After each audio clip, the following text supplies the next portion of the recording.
actual voice artist, there's going to be a ton of them. I can only imagine. Yeah, and Yeah. I've hit the button. Yeah, here we go. Welcome into this little interview section. I don't know. I'm bouncing names around. Maybe between the ferns and the pond. Oh yeah. Well, no, between the ferns is already a thing, isn't it? Mhm. Or between two. My ferns. thought is Things and bonsai ponds. chat. Oh yeah. Yeah, we've left the public park. We've come inside to where it's warm and cozy for Christmas time. We are. It's We cool out are. there. Brr. Which brings me into the guest. Bears are cool. Yes. Mind explaining yourself? Am I explaining why bears are cool? I like. What was it? Grizzly bears are just fucking awesome. That's all. Yeah. Oh wait, there's. Oh Uh, shoot! I've chrome keyed the wrong mug. Oh, nose. Transform, edit, transform. Oh, I'm drinking fucking lean. Hold on. I love lean. I I love love lean. lean, Charlie. I Motherfucking love lean. lean. I love lean. Yeah. No. Cool. Oh shoot! It fucking does it to all of them in the line. That really, that's a bummer. We ain't drinking hot cocoa today, motherfuckers. We drinking motherfucking lean. Hell yeah. No, you're getting jolly. Drinking the cocoa lean. Oh, it's gone. Damn it. Yeah, My you're getting jolly in this motherfucking bitch. lean. No more cocoa lean. No, that's synthwave cocoa, obviously. No, I poured molten Crayola into a cup. I hope you like it. Oh, it's beautiful. Thank you. Old magic. Yumbers, Marine Special. Hi, man. I support our armed forces. I think it's safe to say. I feed them crayon packets. They'll be all right. I'll support them. Yummers. Anyway, Tasty. I mean, let's get into it. Sounds What great. is your primary driving force that inspired you to start writing Sweet Memories? I think that's actually a good question. I already off the bat, huh? My primary, I think the biggest thing that drives the story, the initial first 7 chapters, the first 6 chapters, I would say, is my teeth gritting, hair pulling, loathing hatred of the ultimatum that Anon is given in the game, and it's a one-off sentence. It's a one-off weird sentence, and it's taken as absolute fact. I think one of the absolute biggest, fattest gripes I have about Snoot Game is the ultimatum, and that's ultimately what started Sweet Memories. It started back when I was writing Jurassic Love. I was kind of in a rut of sorts of just dead ideas, not knowing where to progress that story any further. And I realized just how much I liked to write what Lucy and Anon remember about how they got here as a family. And I said, you know what? I could write that. I could write their past. I could write what led up to this, minus the freaky storm that's all supernatural and shit. And it was through the combination of those two things that started me out on a path where I wanted to loosely follow the events that are in Jurassic Love. To basically, that's what I've used as my guide to drive the story forward. After that, it's pretty much off the rails, as it is right now, as we are in chapter 15, and chapter 16's got a bunch of spicy stuff in it that I'm sure everybody's gonna love, because I've got exciting ideas for it too. But yeah, the ultimatum has always pissed me off because who fucking does that? Who fucking tells your kid, you know, fucking it's either the college or the military? What the fuck? What is that? Those are the only two job opportunities in this world? Or those are only two outlooks. Oh, and the third secret outlook is getting a job at Uncle Moe's, you know, the best uncle, in fact. Good uncle, best uncle, Best running Uncle Moe's at some point maybe. It's like I think at the same time I was pretty tired of opening up AO3 and seeing just a wall. I'm telling you, a wall of E2 fix, E1 fix, E3 fix. I'm like, holy shit! There's so much misery in one concentrated space. This something needs to break, you know. And then I started back when I was. I'll fall back right quick and say back when I was writing Jurassic Love, I fell in love with A Happy Accident. A Happy Accident is So many people did. it is Swan Father is my main inspiration he is my main inspiration that made me take up the pen finally. I was trying to get something out there, just anything really. And me being the lore fanatic that I am, I love crafting lore. It's one of my very favorite hobbies when it comes to universes that just are so loose with things. Oh, you know, by the way, Anon, did you know that I have these totally badass bioluminescent marks? What? You don't say. Yes. What? Right? It's like we see it once in that scene, and we see it And it gets again brushed in off. the big wedding CG. That's it. It gets brushed That's- off pretty immediately after, and that sucks. Actually, what is that? What's going on there? And I wanted to try to, so I made a little a storyboard, and people pop in there and drop. I tried to explain I tried to explain and try to process what maybe they could be. I didn't realize at the time that some birds have actual bioluminescent marks on them. Yeah, Under it black does. marks. They didn't realize that. See, I thought maybe I don't know. Maybe it's special to Saurians. Maybe it's a unique type deal. So why not? Why not make it actually unique and own the idea of a marking? Have the kids go to marking parties, you know, when they're sure? Question mark. Yeah, Just yeah. to It's show off, you know. yeah. It's very much like it's very much kind of like a coming of age, kind of like a quinceañera or a bar mitzvah or something to that something to that sense. It's just what lights are my my baby's going to have? Are they going to have my mother's? Are they going to have mine? Or are they going to be intermixed with a mixture? For example, Swan's one shot is basically exactly how a marking party is. Mm-hmm. Light, love illuminated. Absolutely love it. Perfect. Excellently written. It's Swan. He puts out good shit all the time. And I'm so happy that I've hey Starman, how you doing? Says, do you like the Oh. background? Bears suck. That's not nice. That's not nice, Starman.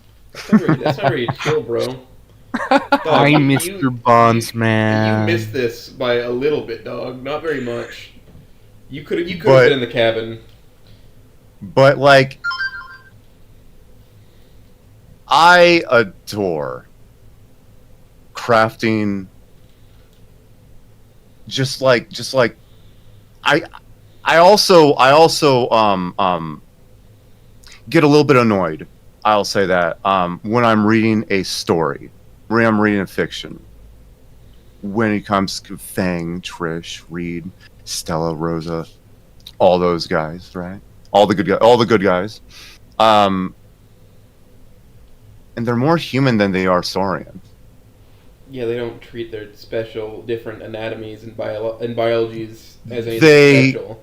They act human. There's nothing primal about it. There's Uh, no distinction between humans and saurians in those social fictions. orders.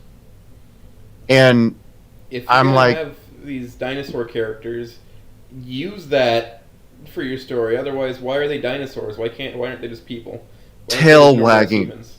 tail wagging, you got feathers fluttering, feathers beating in absolute fury. You have, you got scents that are 100% important to predator species like the pteros, like the baryonyx, like the tyrannosaurs. Anything, right, predator related, would be heavily affected by scents.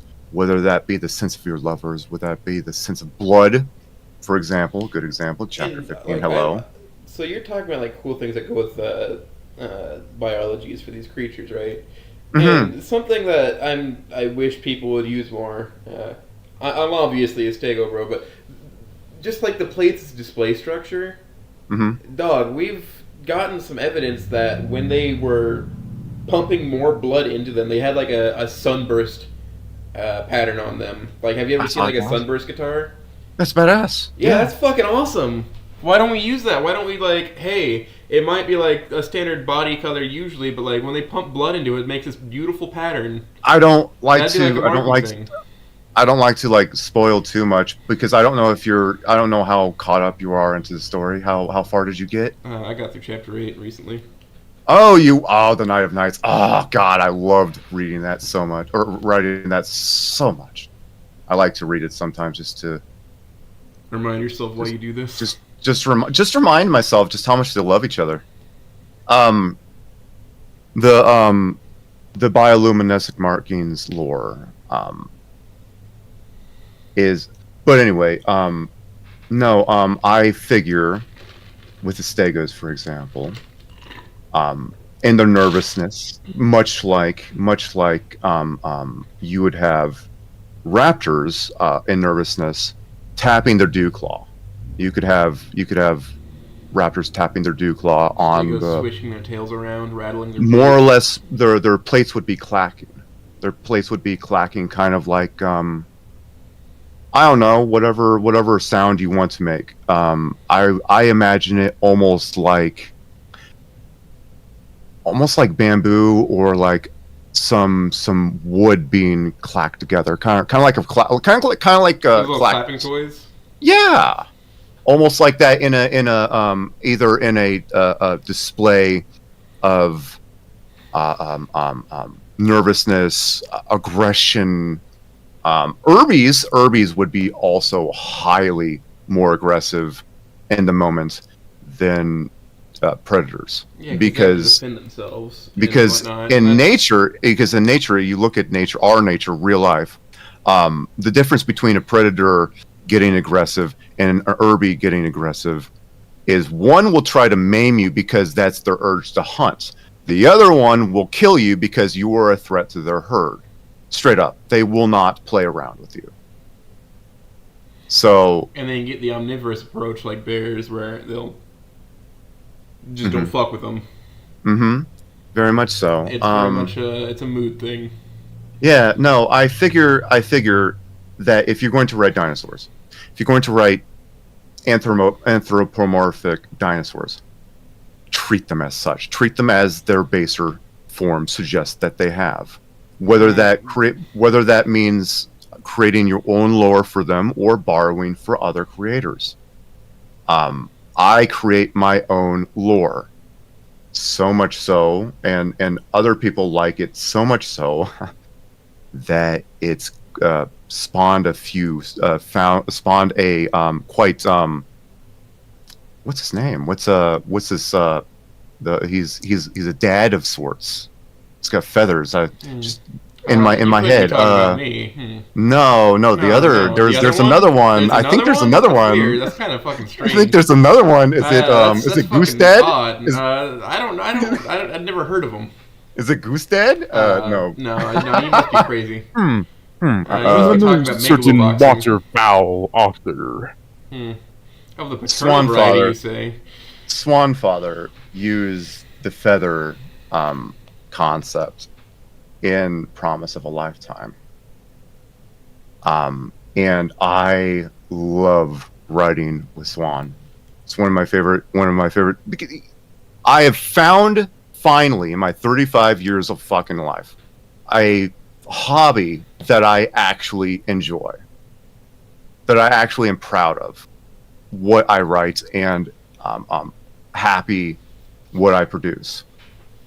And it brings me no shortage of great joy to be able to, because sometimes I'll have people DM me and say, "Hey, Bears, how do you keep your readers engaged in this?" Or how does X work? Or how does Y work when it comes to tarots? And me being the tarot guy, it just I just answer, and it's just people are coming to me for answers. It's like, for example, you guys are interviewing me over something that I've written on the internet, and it's just absolutely mind-boggling to me. Oh, don't you worry. There's going to be spoilers for later. There's going to be another person who's going to try and grab you after this, I'm sure. I figured that, and it's like, what the hell is happening? What is this? I just like talking to people, and this is a good excuse for me to hold you captive for a while. Yeah. And then I release you, and then you try to maim me, so I have to make sure Sierra here drives off at the right time, so I don't get left behind. Have you ever seen those bear release videos? Yeah. And it's and I don't know how it's so extraordinarily overwhelming, humbling. There's so much to it that I cannot process at the same time. I guess that's the whole thing about it, isn't it? It's incredibly humbling. I guess what I would say ultimately what it is. And it is that feeling that drives me to be better every single chapter. And I look at the early chapters of Sweet Memories, and I go, wow, what is that? Yikes. And I figure a rewrite was in order, so that's what's happening. The first 7 chapters are going to be thoroughly looked over and rewritten, revamped, whole new drama points, all that good jazz, and released at the same time. And if I can finally say that I'm proud of these 7 chapters, then I'm happy with them. But as they stand right now, they're just a little bit cringy to look at for me. To say, what the hell was I doing? And I was still coming into my own as a writer during those first 6 chapters. 7, I started to finally feel it, and 9 was it. 9. I know you haven't read 9, but people say they like 9. 9 was written in 2 days, 10,000 words in 2 days. I need to get back to work on mine personally. I know that much. Absolute manic writer's rush. I slept for like 3 hours in those 2 days. But yeah, I don't know. It's it really is. It is a hell of a feeling to like I said, but the main driver, I would say, when it comes to Dad Rip, Dad Rip and mom's an actual unhinged mom, Samantha. Yeah. You're using a little more than the "I want grandkids now" yeah approach. Just a little bit more than that. No, it's Dad Rip came from my. I think it was I was tired of shitty parents. Deep down, I wanted. You should have seen proto Sweet Memories Anon's mom and dad. They were absolute beasts, monsters, disgusting human beings, actual human trash, just like Lucy said in chapter 5. But Swan said something to me, and I said, "Well, why aren't you, including Perrin and what was his? I think it was the pirate. I think it was his pirate's princess." Fic where the parents weren't pieces of shit. I'm like, what's going on? He said, I'm tired of shitty parents. And that struck a chord with me. I said, you know what? Fuck it, I am too. His parents aren't evil, they're just uninvolved. They don't know. Yeah, no, because we all know, Anon's parents have to be set in stone as these absolute grotesque beasts. No, they don't. That hate everything about their son. If they didn't care, they wouldn't have shipped him away from all the issues he was having. Mm-hmm. Like they wouldn't another shot. It's just they wouldn't even pay for it. Yeah, they wouldn't pay for a shit. And it's not that they hate him. I imagine they love him quite a bit. Actually, they just don't know how to display it properly. Mm-hmm. And I said, okay, we still have time in Sweet Memories to figure this out. What are we gonna do? And I wrote this into chapter 6 and 5. You could probably see this. That I stated that Anon's parents really weren't ready for him. He came screaming into their lives too quickly, right? And I figured, why not just make them fuck-ups? Not in a malicious way, but like they fall back into themselves.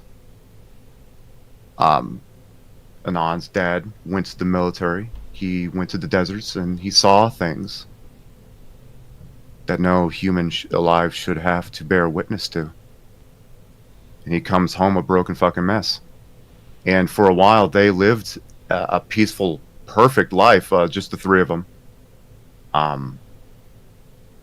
But his dad never sought therapy.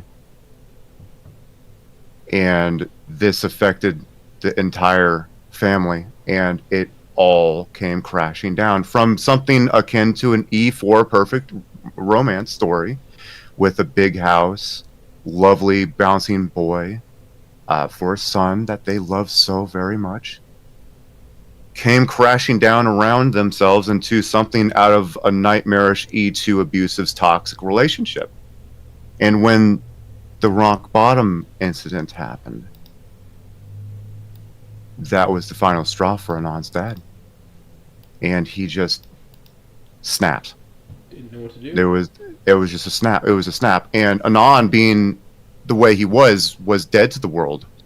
Why should they be happy when I'm not? What is this? Why do they get to be happy? Why are they allowed to be happy? Why do they smile when I'm not allowed to?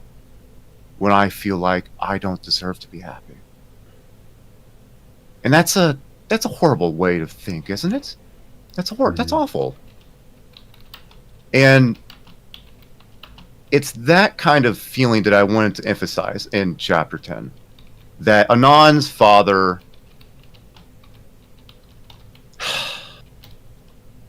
he just broke. He's not an evil human being. He's not evil. He's just a fuck up. He's just a screw up. And it's that drug everything down with him. He's not evil. He's just a broken man from a war Nobody's long truly- gone. Very much so. Very much so. He has issues And, he has to deal with that he just doesn't know how to because he didn't He's- know how to seek help. He didn't know to Yes, seek help. He exactly. thought it was unmanly to do so. exactly. See, he didn't know how to be the man Anon's should mom have been. felt that Carla fell in love with. Okay, he's forgotten what it's like to be that man. Please remind me what it is that you love of me. Please show me. You know? And man, I'm just thinking about what's gonna happen in chapter 16, good lord. There's so many things gonna happen. That you're But just holding over everybody. the whole dad rip and mom Samantha comes from the quote, the blood of the covenant It's thicker than the water thicker of the than womb. water of the womb.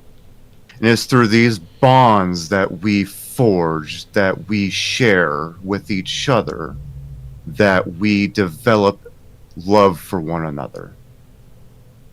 And Anon being in the middle of this volatile situation between the family, the Aaron family before Anon came was pretty fucking rough. It was, and I wanted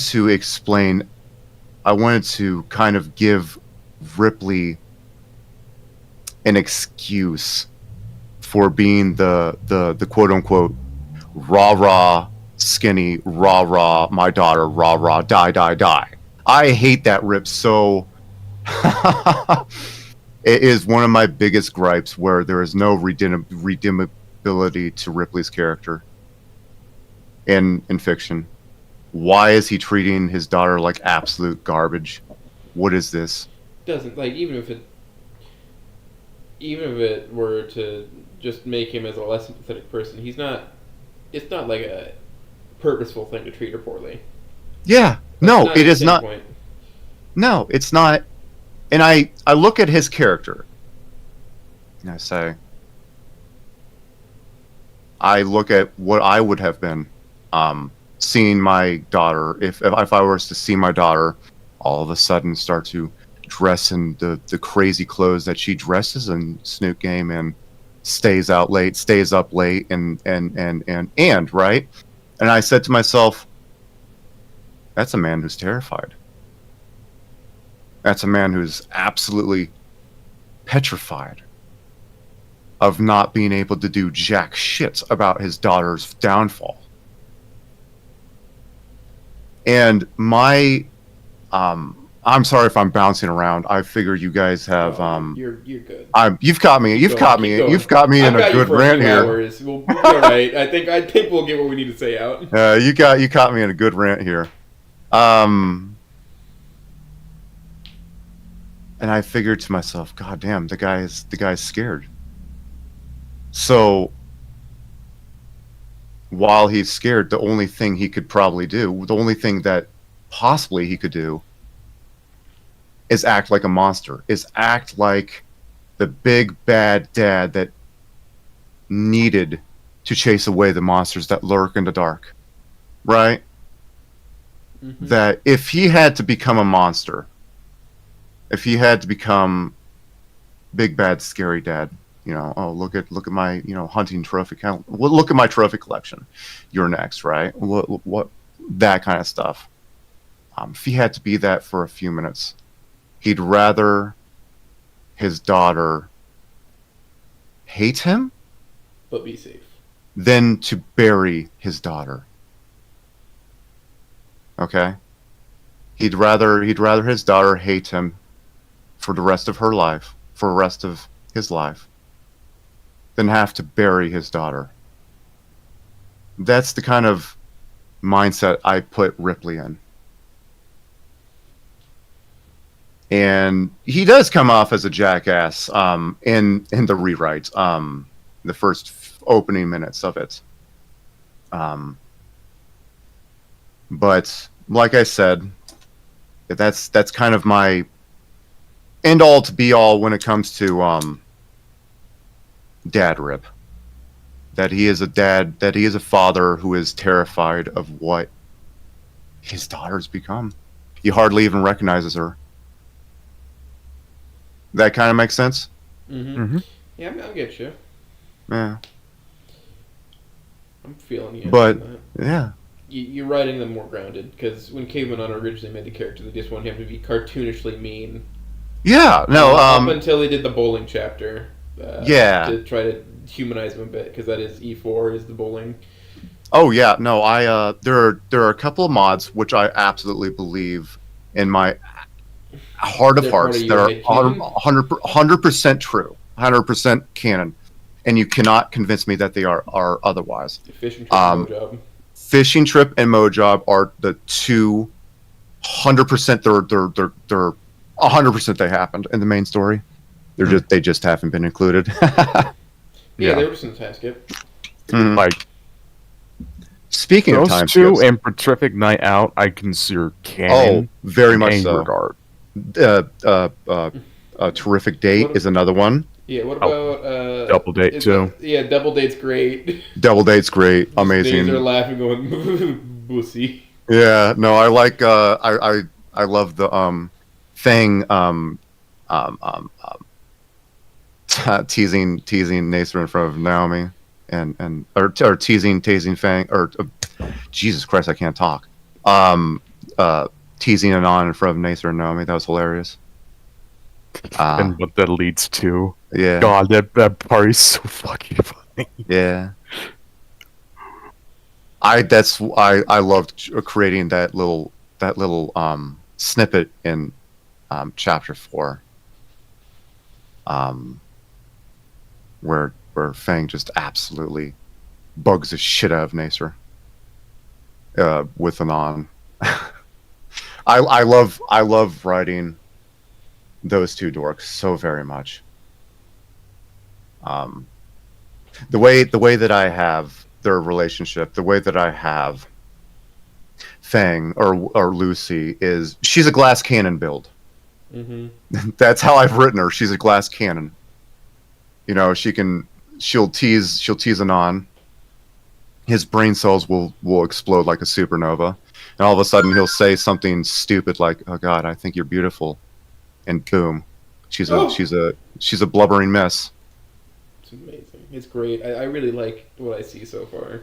Just yeah. in the car, like in the chapter 6, I want to say, in Nacer's car.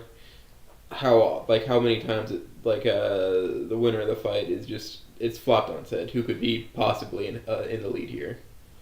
Yeah, it's great. It just how it switches back and forth.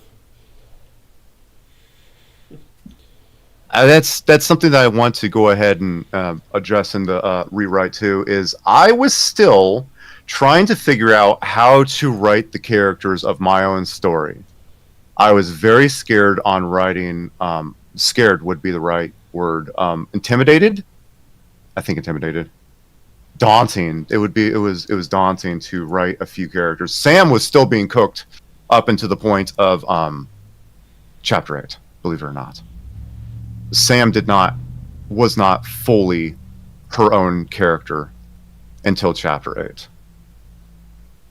She is now unhinged mom Samantha. And by God, that is, I know I have an absolute bias because it's my own story, but damn it, that's just how I read Samantha. That's a well-written Samantha. Yeah. Mm-hmm. I like her.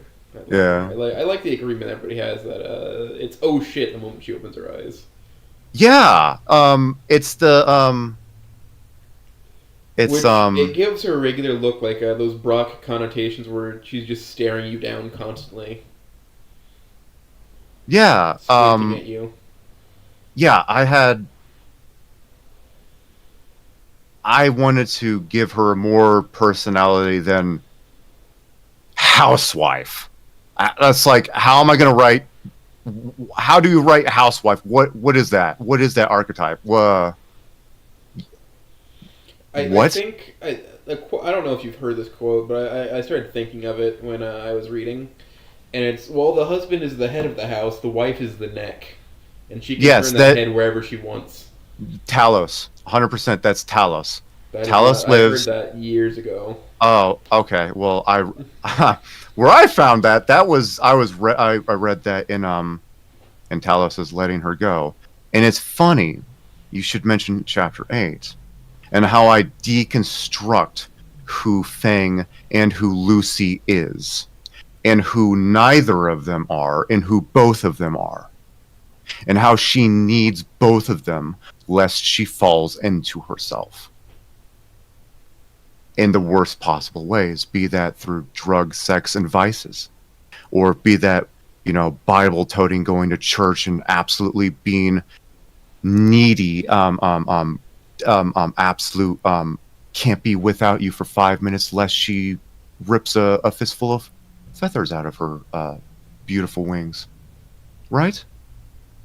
And you look at it, Talos, I was very much inspired by letting her go, a one shot by Talos Lives, where they described Fang as Lucy and Lucy as Fang, and they need each other both. So I said to myself, okay, I can run with that. Let's do a formula, and I have a formula. I actually have a formula exactly how to write E4 Lucy. She is the best parts of Fang and the best parts of Lucy.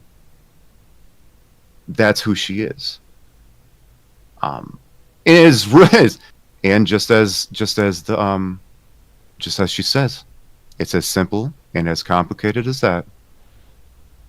When it comes to her character, there's not really much thinking that has to be done.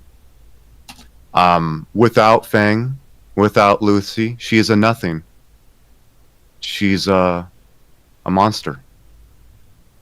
She is the absolute worst of her nightmares come to life. She's gives into fear. She gives into hatred. She gives into, that leads the. You should really read chapter 9 because I hate spoiling people. Well, I'll read it regardless. Go ahead. Yeah. In the dream sequences in chapter 9, I fully deconstruct what would happen if she were to give in to nothingness. The bloodbath massacre of Volcano High happens in these nightmare scenarios. And through chapter 9, one resounding message was prevalent. And it is fighting with your own self that is the hardest battle you will ever have to face in your life. Because the man in the mirror, boy, he can scream, he can yell, he can curse you just as hard as you can curse him. He knows all of your dirty little secrets and more. He hates you just as much as you hate him. Because that person is you.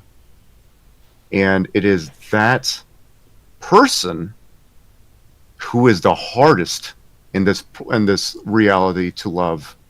You're so easy. It's so easy to give love to others, but to give love to yourself, that's an entirely different war now, isn't it?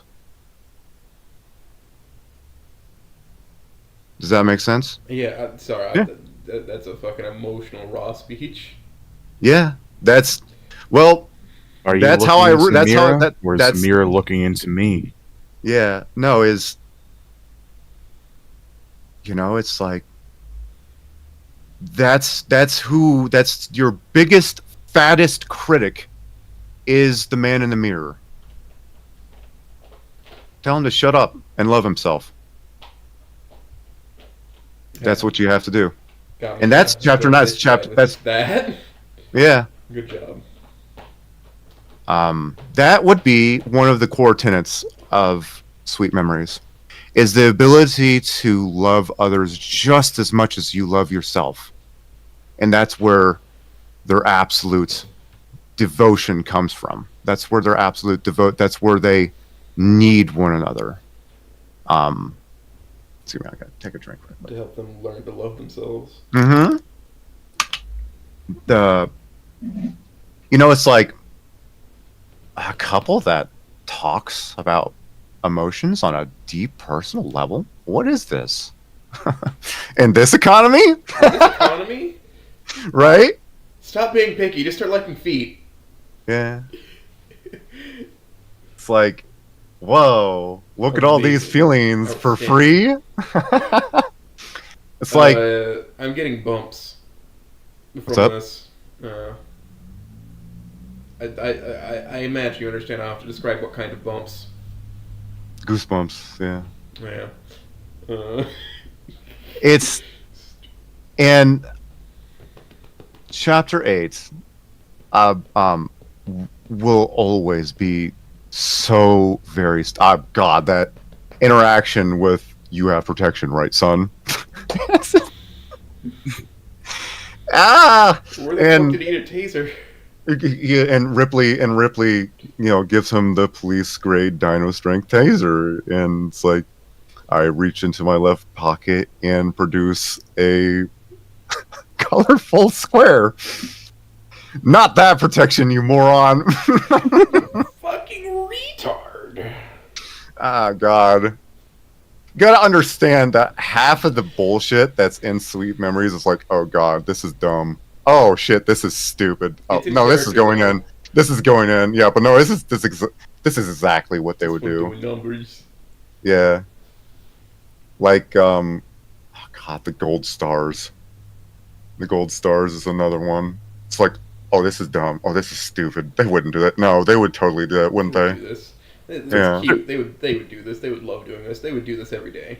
Yeah. Yeah, they're both goofballs. They play into each other with their goofballiness. They're both dorks. They're both, and you can't tell me.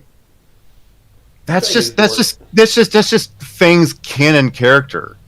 Is she is on the surface a totally standoffish at first, but get to know her, and she's actually I don't have to- she's hilariously fun to hang out with. Like, I don't have to tell you to go through like to start plundering the game files to see that Yeah. she is a dork. Yeah. Oh, she's a total dweeb herself. She absolutely geeks out little cute little things, which leads me to believe that she might have a secret stuffed animal stash somewhere. I'm going to bet money that I'm not going to bet money, but if I were a betting man, she has at least a few stuffed animals under her bed. She has at least like a few. Oh, without a doubt. Yeah. And by the time, like, if this is Z4, they're coming back out of the closet. I hate to tell you this. She's gonna start being like, this isn't cringe. I'm proud of this, actually. And she'll start taking them out of the closet. Oh yeah, no, perfect. Yeah. Anon will be over one day, and he'll just ask, what's that? And this is Mr. Mittens. And it's going to be like a little cat plush or something. He's staring at me. He's staring at me. He's staring at me. Yeah, get used to it. He stays on the bed while we do the thing, but he's staring at me. Avert your eyes, then. Avert your eyes. It's either you sleep in the bed with me and him, or you sleep on the floor. It's pretty easy. It's pretty simple stuff. Mr. Snugglebutt does not go off the bed.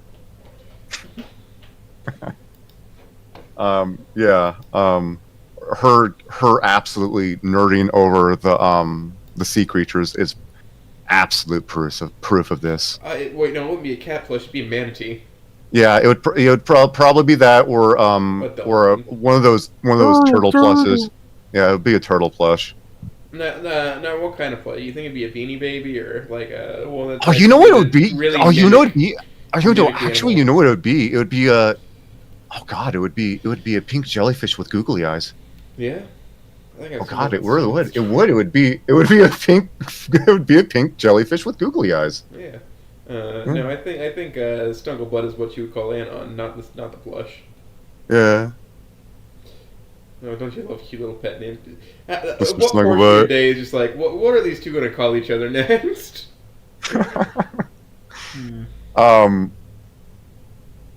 No, that's see, this is the thing. I love just absolutely throwing around ideas. You look at Sweet Memories chat, and that's half the things that I do is like, oh yeah, Fang would do this. Anon would do this. Yeah, Fang would do that. Oh yeah, Olivia would definitely do that. That's totally that's totally Olivia. Oh, you know, Sweet Memories chat is Sweet Memory the storyboard is absolutely just when I'm not ranting about Anon and Fang, I'm screeching incoherently about shit. It should drop by once in a while. I've just started Drops dropping a by certain some stuff. piece of cool bug art in chat, revives chat. Oh boy, we memeing now, boys. Yeah, and all of a sudden I'm like, oh, because I know I know this is going to come up eventually, but the matter of lore, the matter of behavior, I specialize in behaviors more so than I do heavy lore lifting. Lore lifting, such as world building, such as militaries, places, environments. Behaviors is where I'm at when it comes to tarots. That's where I accelerate. Like I said at the beginning, how annoying now is it to read a story about anthropomorphic dinosaurs and they behave more like humans than they do possibly a little bit of dinosaur in them? Some manner comes with like gaining sapience into a creature for that, but they should still have like basal instincts because we largely still act like apes. Mm-hmm. Of course, Yeah. we as humans all have our baser natures that we instinctually adhere to, whether we like it or not. And I figure, okay, what would be a good thing to base tarots off of? Birds. Birds, but what kind of birds? There's tons of birds. There's true. And I thought to myself, okay. Let's make them in the past they might have been able to fly, but let's in the nameless times, when I speak of the nameless times or the times before, or the wordless times, or whatever I'll call that in the story at that moment, I'm referring to the Jurassic era in their more unevolved states. The Mesozoic past. Yes, We're very much. Cenozoic now. Around a million, 2 million years ago, that's where I'm typically when Fang tells Anon about. Let's say, go ahead and switch to chapter 8 right quick. In the nameless era before words were screamed into existence. This describes them as a more feral people. I figured them to be more like ostriches than they would to be, or any of the hellbirds, as I like to lovingly refer to them, cassowaries, I guess emus, anything that terror birds would be another one. Mm-hmm. That's the line of logic I'm going with for raptors. They're Is like rat types. they would Raptors? inherit a lot of traits from the ground birds of prey. Mm-hmm. Raptors and taros absolutely despised each other because they were rivals. They were territorial rivals. Raptors are at their core pack hunters. Along with taros. Taros are interesting the way they hunt. By the way, this is lore being made up on the spot. Meister drink.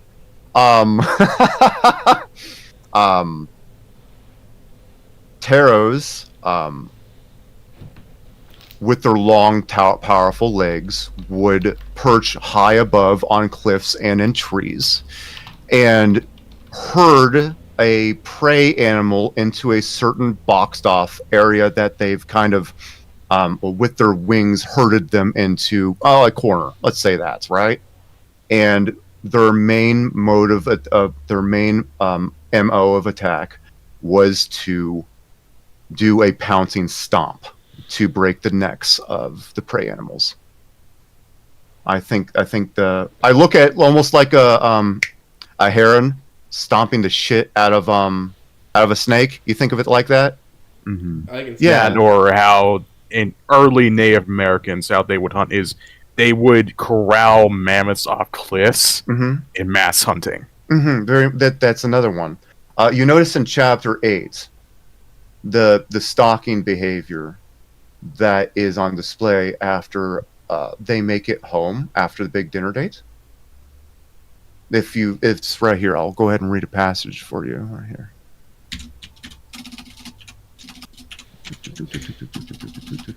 No, I love the furious keyboard noises. Yeah, no, that's my clunky ass Corsair keyboard.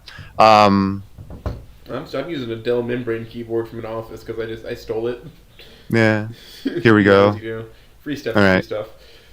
Quote, we made it inside my crappy apartment. I closed the door behind us, placing her present gently on the kitchen table. Before I could do anything else, however, she dug into my pants pockets and found the key. In one fell swoop, she locked the door. She locked us inside and barred the door. Click. She looked at the small key in her hands and then back to me before throwing it across the room in an unknown corner. I let out an audible gulp as she started to stalk me slowly, making me backpedal. It was like I was the prey to a very hungry predator. Through the kitchen with slow and deliberate movement, she pushes me back, and excuse me, I can't read for shit right now. To push me back, and wings flared as much as they could in my small apartment so that I couldn't escape. Right there, that little tiny bit of her pushing him back into a corner until his ankles hit his twin mattress. That's Taro stalking behavior. That's her corralling him. Back him into a corner where she can do whatever she likes. Basically.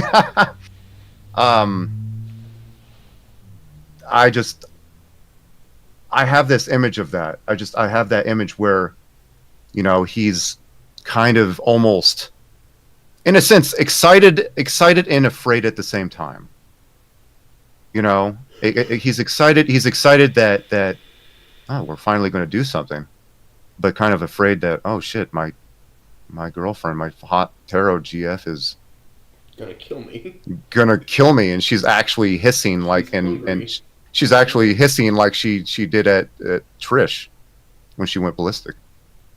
Oh shit, am I gonna die? I mean, Oh no, my something's pelvis gonna- is get grounded. It I'm does. scared and aroused. I'm Yeah, it's correct. aroused. yeah. Man, Futurama.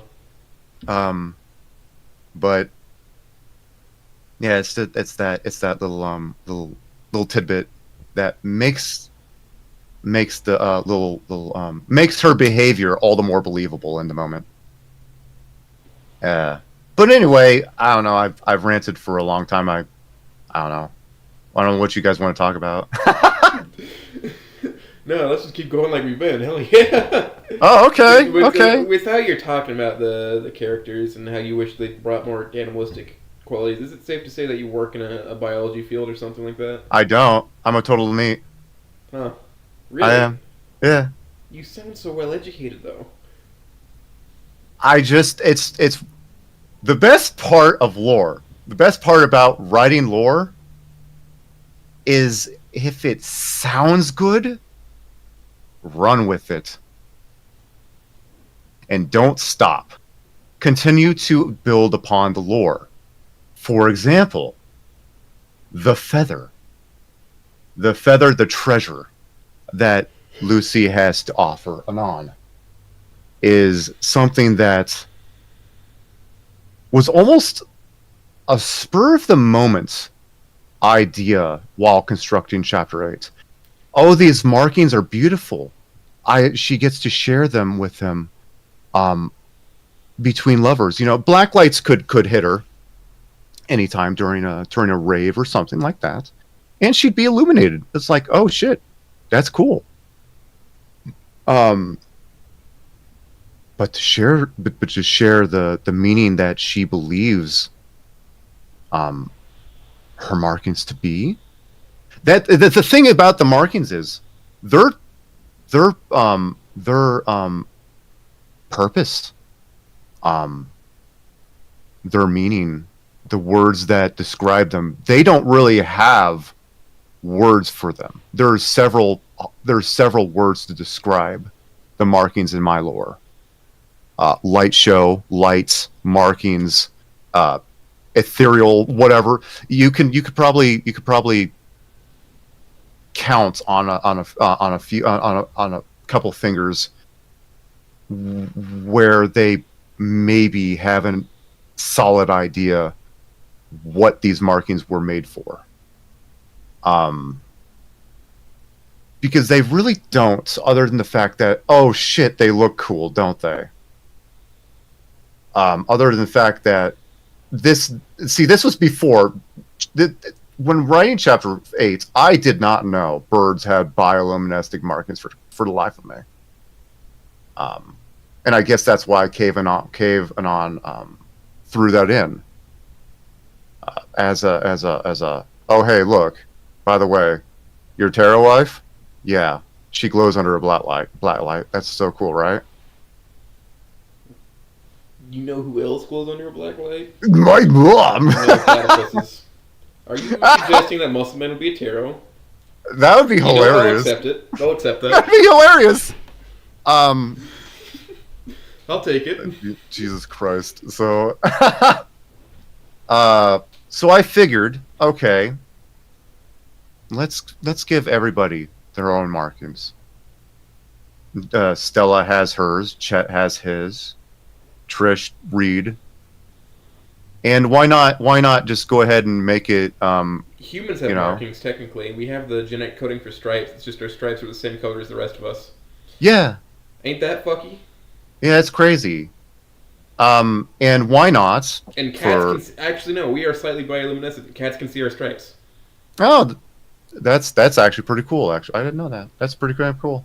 Yeah.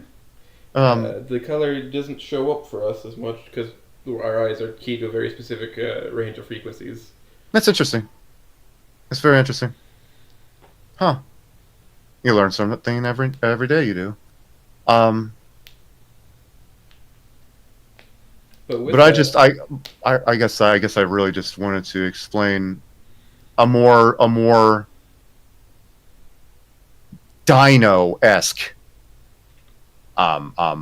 anthropomorphic dinosaurs, because they're written like humans but dinosaurs. Yeah. Do you see my frustration? Yeah. If you're not gonna do anything with them, why are you just making them humans with snouts and tails? Yeah, that's it. Listen, I want to see the world conform to them, since they are the majority in this area at least. I want to see, them talk about how cars have divots in them for wings to fit in better, or for plates or whatever. Tail holes through seats. How zippers are implemented on the back of clothing now, just so that they can be warm in the winter without having their extra extremity or big extremities just be completely open back. Because the smaller their back, I'm sure, is still able to get cold. It's just plates and wings don't need to be enshrouded in cloth to stay warm, because the plates are made of keratin, I assume, with a bony core that still feels through it. It's like fingernails. Mm-hmm. It's like I've had people make art for me, and every time I'm just like, hey, if you're showing their back, make sure you add something to the clothing just so that any extra features can poke through. Yeah, it's my autism. No, that's amazing. That's perfect. I actually want to incorporate more of this. Wing covers would be a thing when it comes to very cold days. Wing warmers, almost like giant oven mitts, if you could kind of imagine them. Would be it would be very cumbersome, but it would allow the Tarot to be able not to freeze to death. Yeah, they just don't have a fat layer, Yeah. so they need extra layers. And I figure you mentioned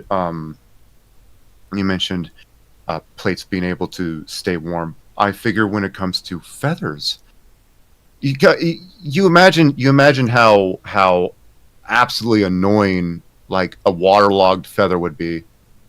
How heavy and shit that would be, and how cold that would all of a sudden make Lucy, right? That would suck. That would actually suck. Funny thing you should mention the divots for the seats.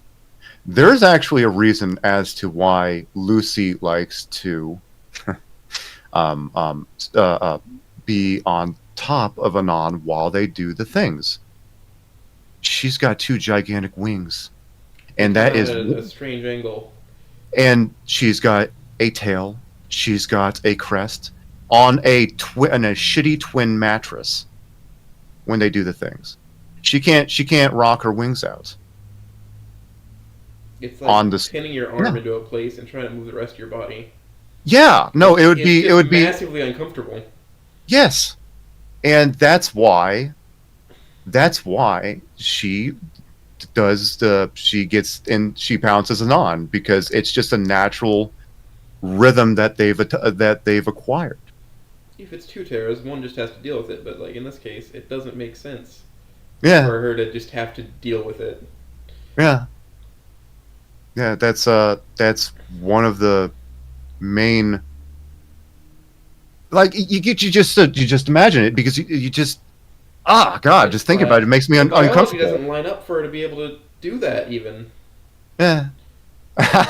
Wing corner needs space to expand, of course. It does. It really does. It's hilarious. And sometimes it smacks into an on. That was one of the stupidest things I've written. That was just I was cracking absolutely up. Like I have a weird unhealthy obsession with Stella. I'll admit. Weird, unhealthy. It's more like thinking of how she would interact with a modern world.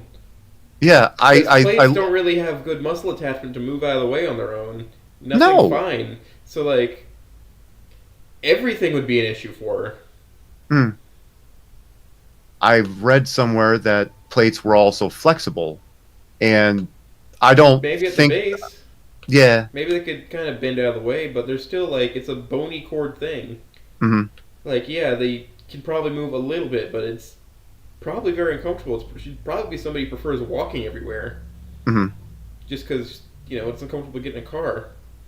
Almost or like cars would have to have slots for her to slide into. That's true. And maybe put her on her motorcycle. I mean, stuff like that. Hold on. What, still on a motorcycle? Yummers. Yeah. I figure it's the same way with Taros. That it's like I think they have less issue, but they'd still have issue with it. Yeah, it's almost like Caveman Anon drops insanely cool lore in a second and does jack all with it. Okay. It's like, for example, one of the bigger things when it comes to the core. I guess what drives the core behind the whole thing is when Spears drops the line of Tarot Estrus season. I'm like, effing what? Okay, these aren't. You can't just expect me to say, "Oh, Tarot." What?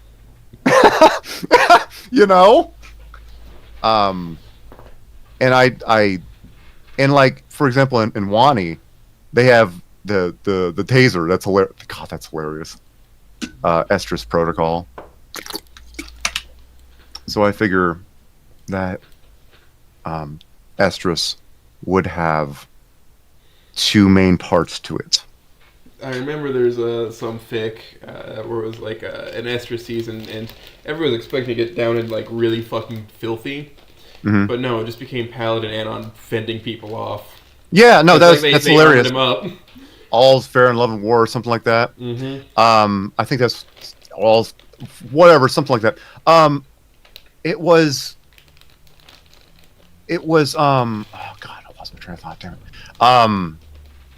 I would say, for me, I have made it so that there are in-world adjustment periods. For example, should it be Tarot Estrus season, a Tarot could go ahead and request sick leave or estrus leave. They would be allowed at least 2 weeks notice or 2 weeks grace period, because I have split the season into two parts. I have split it into Heat Week, and I have split it into Estrus proper. There's a big difference between the two. Heat Week is the Saurians' adjustment period, time period for all the chemical imbalances to fully adjust to their body. During this time, Lucy would be clinging to Anon like fly on fly paper, Trying to mark him. marking him with scent, absorbing his blah blah blah blah blah blah blah. She would be completely, and then it goes into estrus proper, which that's just, we're just gonna get it on then.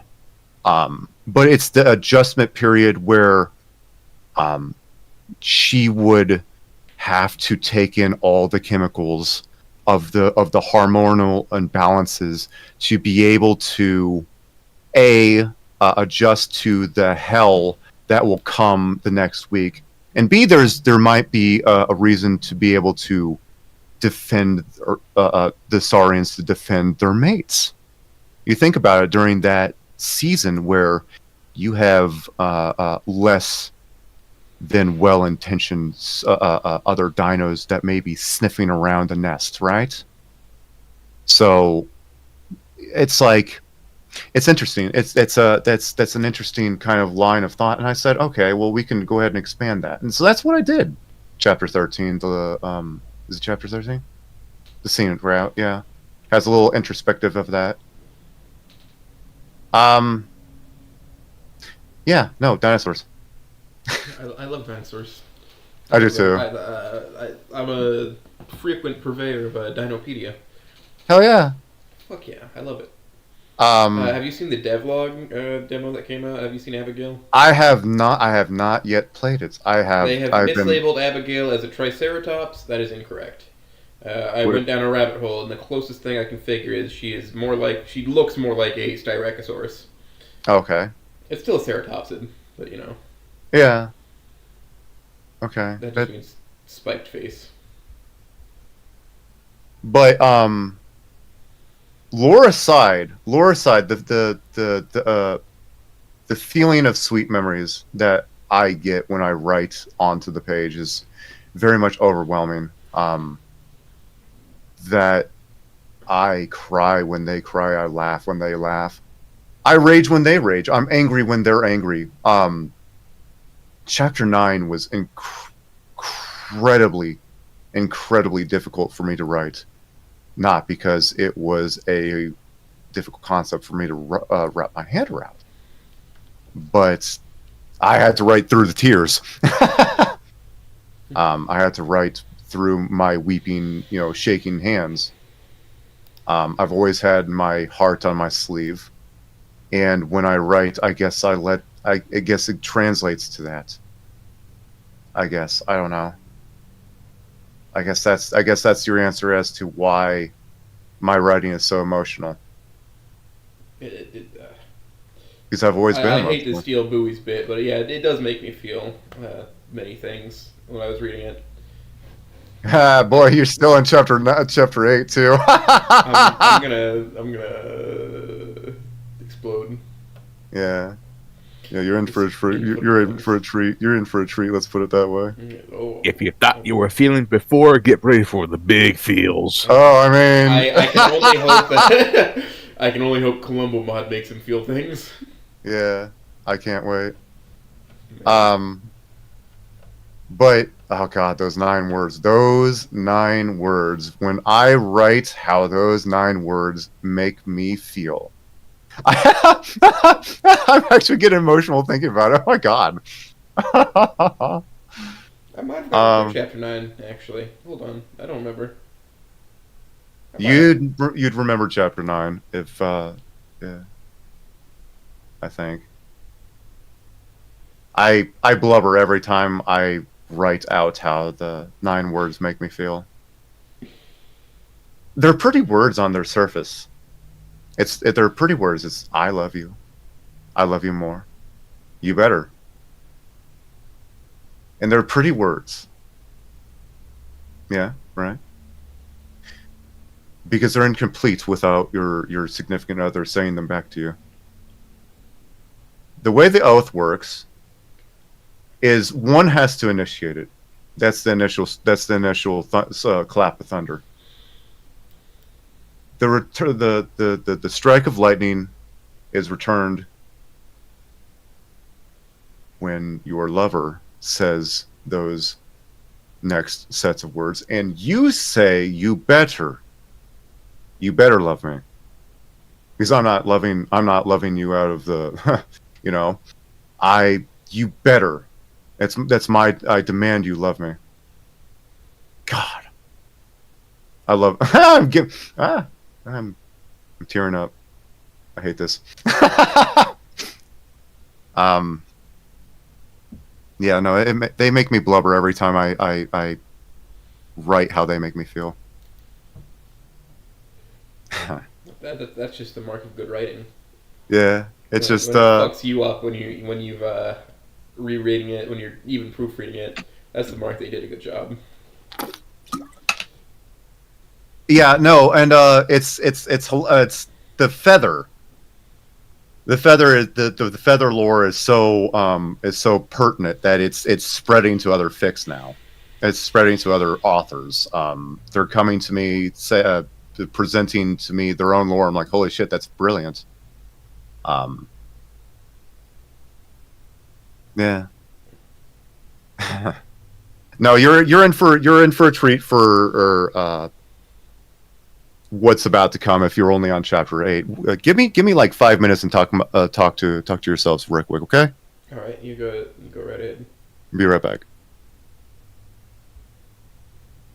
Dog, this guy's like a fantastic voice.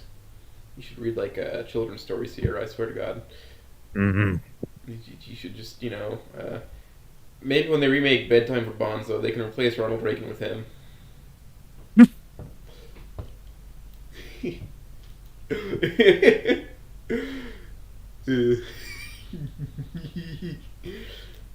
I sound fucking stupid when I laugh. Man. Or hold on, maybe he could run the Twilight Zone. Very emotional but very coherent. Yeah, maybe. Maybe better than Jordan Peele. Maybe. Oh yeah, have you looked and saw what I've put on the little screen in the background? Should I change that? Let's see. What is it? It's just animals being released into the wild. Oh yeah. I guess we'll change it now. It's a question of what? Who knows? And I'm back. Hey, what do you want on the screen in the background? I don't know. It's like I'm watching Nat Geo or something right now. It's just I found a YouTube video where people are just releasing animals.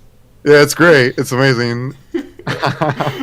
that one video of the bear being released, and he just absolutely just rushes the camera and tackles it. That's amazing. I love that.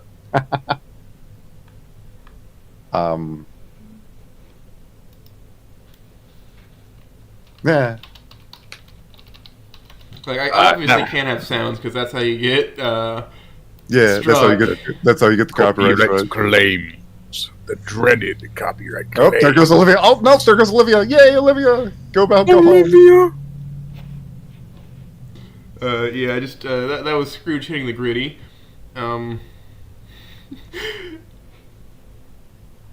we go. Let's see him hitting gritty. Let's. Oh, it's already happened. Hold on, let me go back. There he is. Come in and hit the gritty, man. That's great. You dumbo liberty.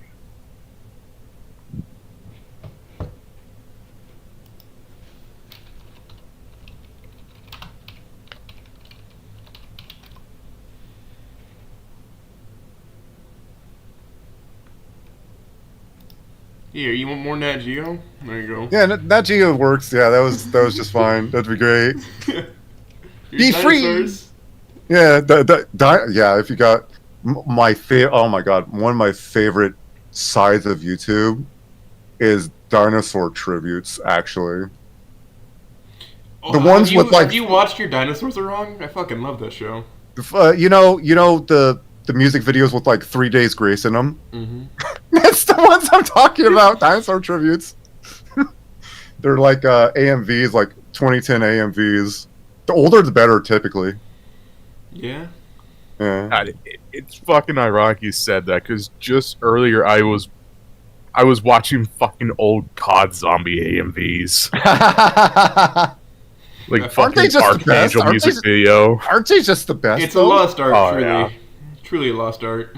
It really is. I really kind of want to do that with like Snoot Game. It's like with like bodies with Drowning Pool, and it's like just a bunch of Snoot Baru pics. It's like top 20 pics of Fang doing Fang things. I just need somebody. You saw the Stella image I threw in the chat earlier. I need somebody to just have Snake Eater start and have this fade in. Yeah, I made Brain Rot. I love making Brain Rot with CapCut. I know you can't.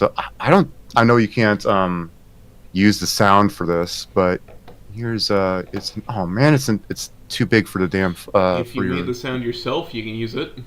yeah. Here's I'll put it in Sweet Memories chat because it's too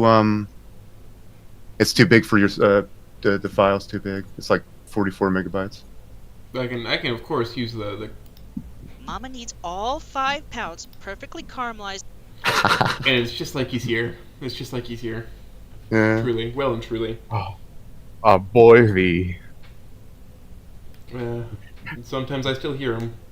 He was in chat earlier. Fun fact there, that is our VA for Fang and Bad Apple. It's great. Great guy. Great guy. Well, let me go ahead and tell you my disdain for the ultimatum and my ultimate driving factor, I believe, of holy shit. Okay. Let me go ahead and get that one out of the way, huh?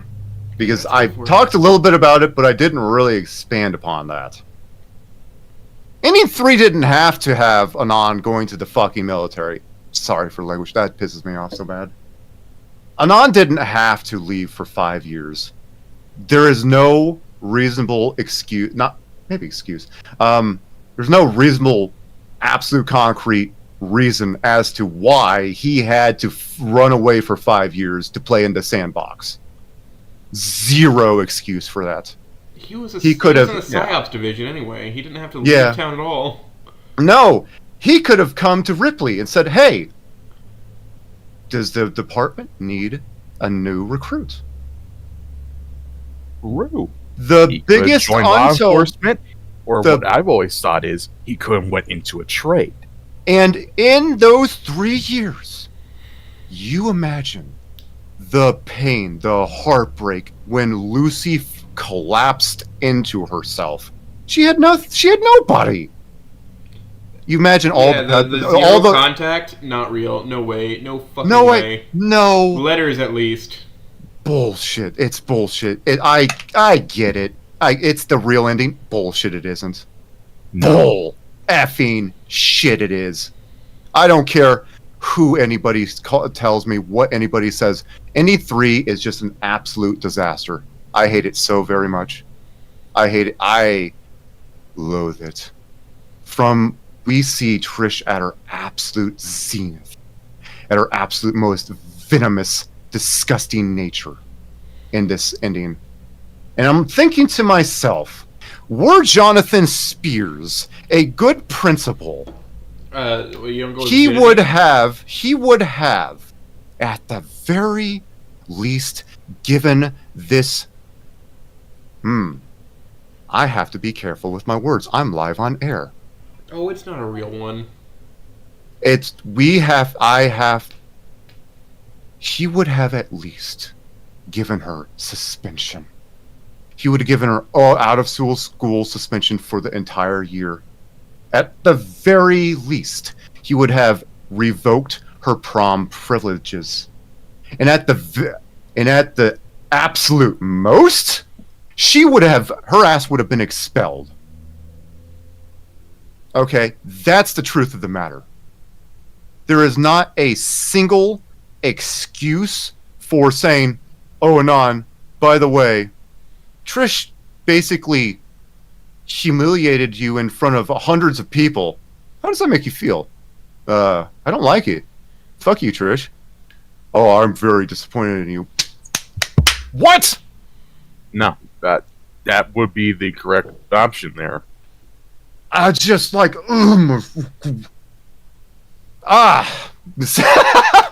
yeah, no, I would say that absolutely makes me the maddest of the choices in Snoot Game, where you're forced to either forgive somebody who not 30 seconds ago assassinated your character, or say, hey, I'm done.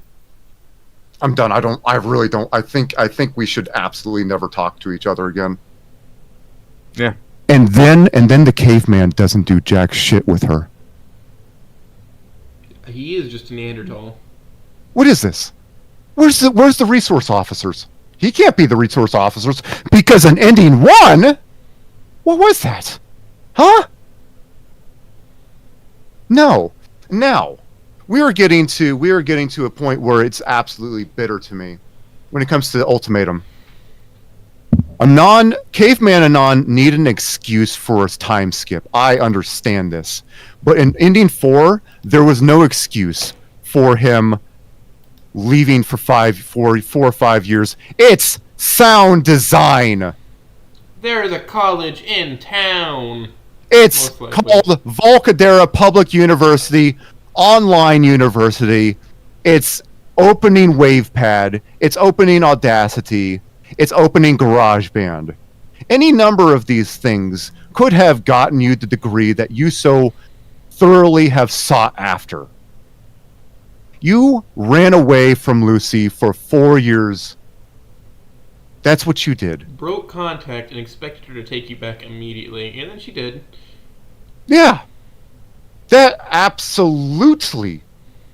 Oh my God. He didn't need to do that. There's no excuse for that. Oh, it's sound engineering. Whoop-de-fucking-do? I don't know what to say. Go to public university. And you can't tell me in the whole of Alcadera there wouldn't be at least one. Based off our entertainment industry, basically. Yeah. Depending on how you look at LA. Yeah, There's nowhere he could have learned. There's no fucking studio he could have apprenticed at, because that is a thing they do. Yeah. For some things, they do apprentice. One of my buddies went through it in our in the States, production town. Not California, where I live. I don't live in California. It was just like, they have him in the middle of fucking nowhere. He could have gone, surely there's a studio who will apprentice you and get you certified for whatever programs are used for industrial audio generation. And at the same time, I'm going to emphasize this once again for the people in the back. It's sound design. Yeah. Okay. Most sound designers work from home or have a dedicated office in their hometown, a la Franco Con or the fucking And the Mario biggest, O'Donnell. and there is the Hold on. biggest Look at gripe. Reed. Look at what Reed does. Yeah. He's doing well. No, our friend Reed, Oh. the guy who's mixing audio for me to do Bad Apple. Look at that. Yeah. He just does it out in the fucking living room and listens to it. And does it, No. and does everything. He does Bears, a good job. Bears is heated. No, Bears is pissed. I'm about to be mauled. I'm actually pissed about all of those. He ran away for 4 years. He ran away from Lucy in Indy 4 to find himself. That's what he did. There's no excuse for leaving the Volcadera Bluffs. You had the perfect setup to find yourself a job in Volcadera. Because like I said, we all know that the only two prospects in this life are going to die in the sandbox or going to college. Not being a plumber or building Not things. being a plumber, or- Yeah. going to trade school, not going to the Again, construction zone yeah. and asking for a Fucking job. Construction, trade, Yeah, work, literally. fucking That's pencil pushing. pencil pushing, office job, anything. Okay, Law and I get that. I get enforcement. the, and I get the lease was a big thing, and that's part of my What? seething, scathing hatred that built They Sweet wouldn't Memories be as able a whole. to fucking help him out a little bit? Yeah, no, Willing it's to like help it's him? like it's like I'm kind of in a bind if I don't succeed. What do I do? Well, it's like, Well, better not what do I expand my do? options. yeah, no, and yeah, it's like, hey, Mr. Aaron, Mrs. Aaron. Oh, would you call me Samantha, dearie? You're more you. It's like, So I'm kind of in a pickle. I want to do what's best for Lucy. But yeah, I have this thing holding over my head, and I don't really have a way to stay in town or do anything. my unless I home succeed life, in yeah, such a way. yeah, my home life is not. My best. options are I have to either, as where my options sit right now, is I either have to go to college or I have to go fight in war, and that's what my parents left me with. That's all I can do. Do you realize the fucking the horror the absolute seething hatred that would develop from Samantha?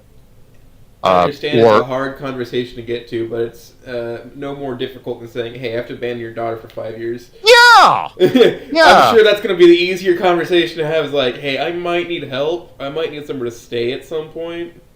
Because I only have a place to live for so long.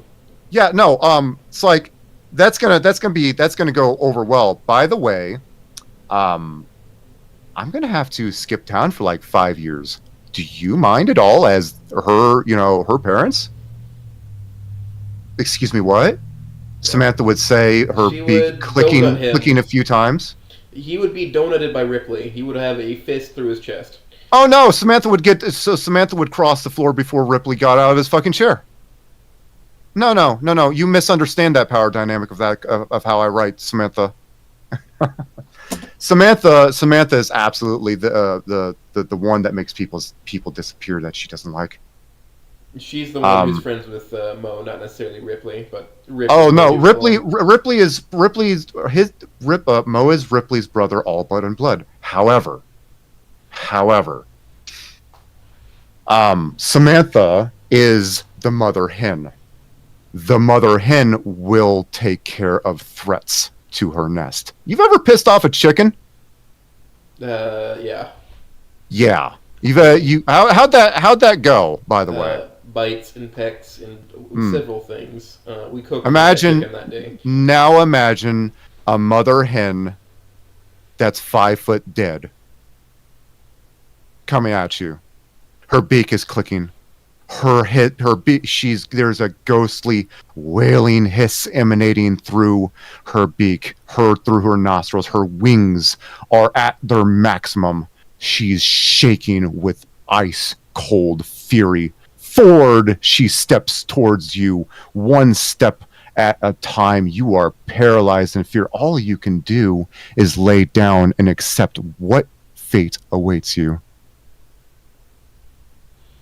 And all that Makes could have her- been avoided with a conversation of, hey, I need help. Yes. Is anybody here willing to help me out a little bit? Help me get direction in life? Is that actually so hard? It's like, and here's the biggest other gripe. He never told Lucy. He never told Fucking Lucy. disappeared. Yeah. Wow, I'm actually shaking with mad. I'm actually mad right now. Jesus. Even if he did go into the military, I'm not saying, like, military is not a sin. No. But, like, cutting communication entirely is no. They're not going to make you do that. They're going to let you write letters to home. They're going to let you have phone calls with your loved ones. Yeah. Like, if not every day, like, very frequently, you will be communicating with home. Yeah.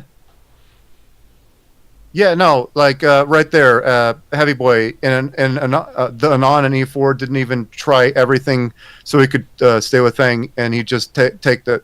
Yeah, no, he took the first opportunity to dip to go to college. That's what he did. Will you And I'm come sorry, back? and I'm really confused. I was really, and I get that E4 feels cobbled together, and I get that I get the saying that the more realistic ending is E3. I get that. I get it. Because E4 was cobbled together in such a way. My other gripe in E4 is just how easy Trish got off. There was nothing to it. There was nothing. She got off with a glorified slap on the wrist. Don't talk to me for a few days.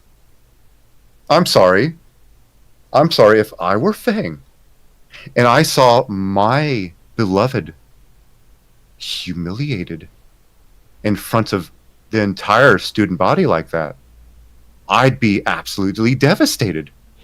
That somebody that could call me her best friend. How did those two words just feel on you, huh? Did that fill you with seething, loathing rage? Because it sure did me. That manipulative little bitch dared to call herself Lucy's best friend who knows what's best for her. Does she? No, that's ooh, god dang, that is making me mad. And I wanted to explore how she might have been feeling. What would drive her? What would she be feeling? During the rooftop arguments. Best friend for 10 years since the second grade. Yeah.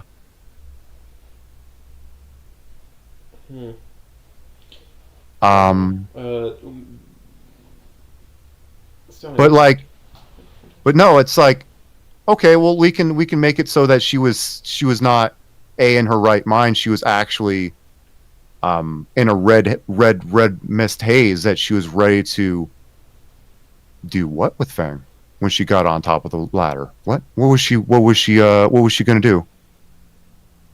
In that instant click of, oh shit, why did I chase her up here in the first place? Moments. I really liked that. I really liked when I wrote that, how that felt. Because what she did at the end of the day was pretty damn inexcusable. That was a total, absolute invasion of privacy and trust.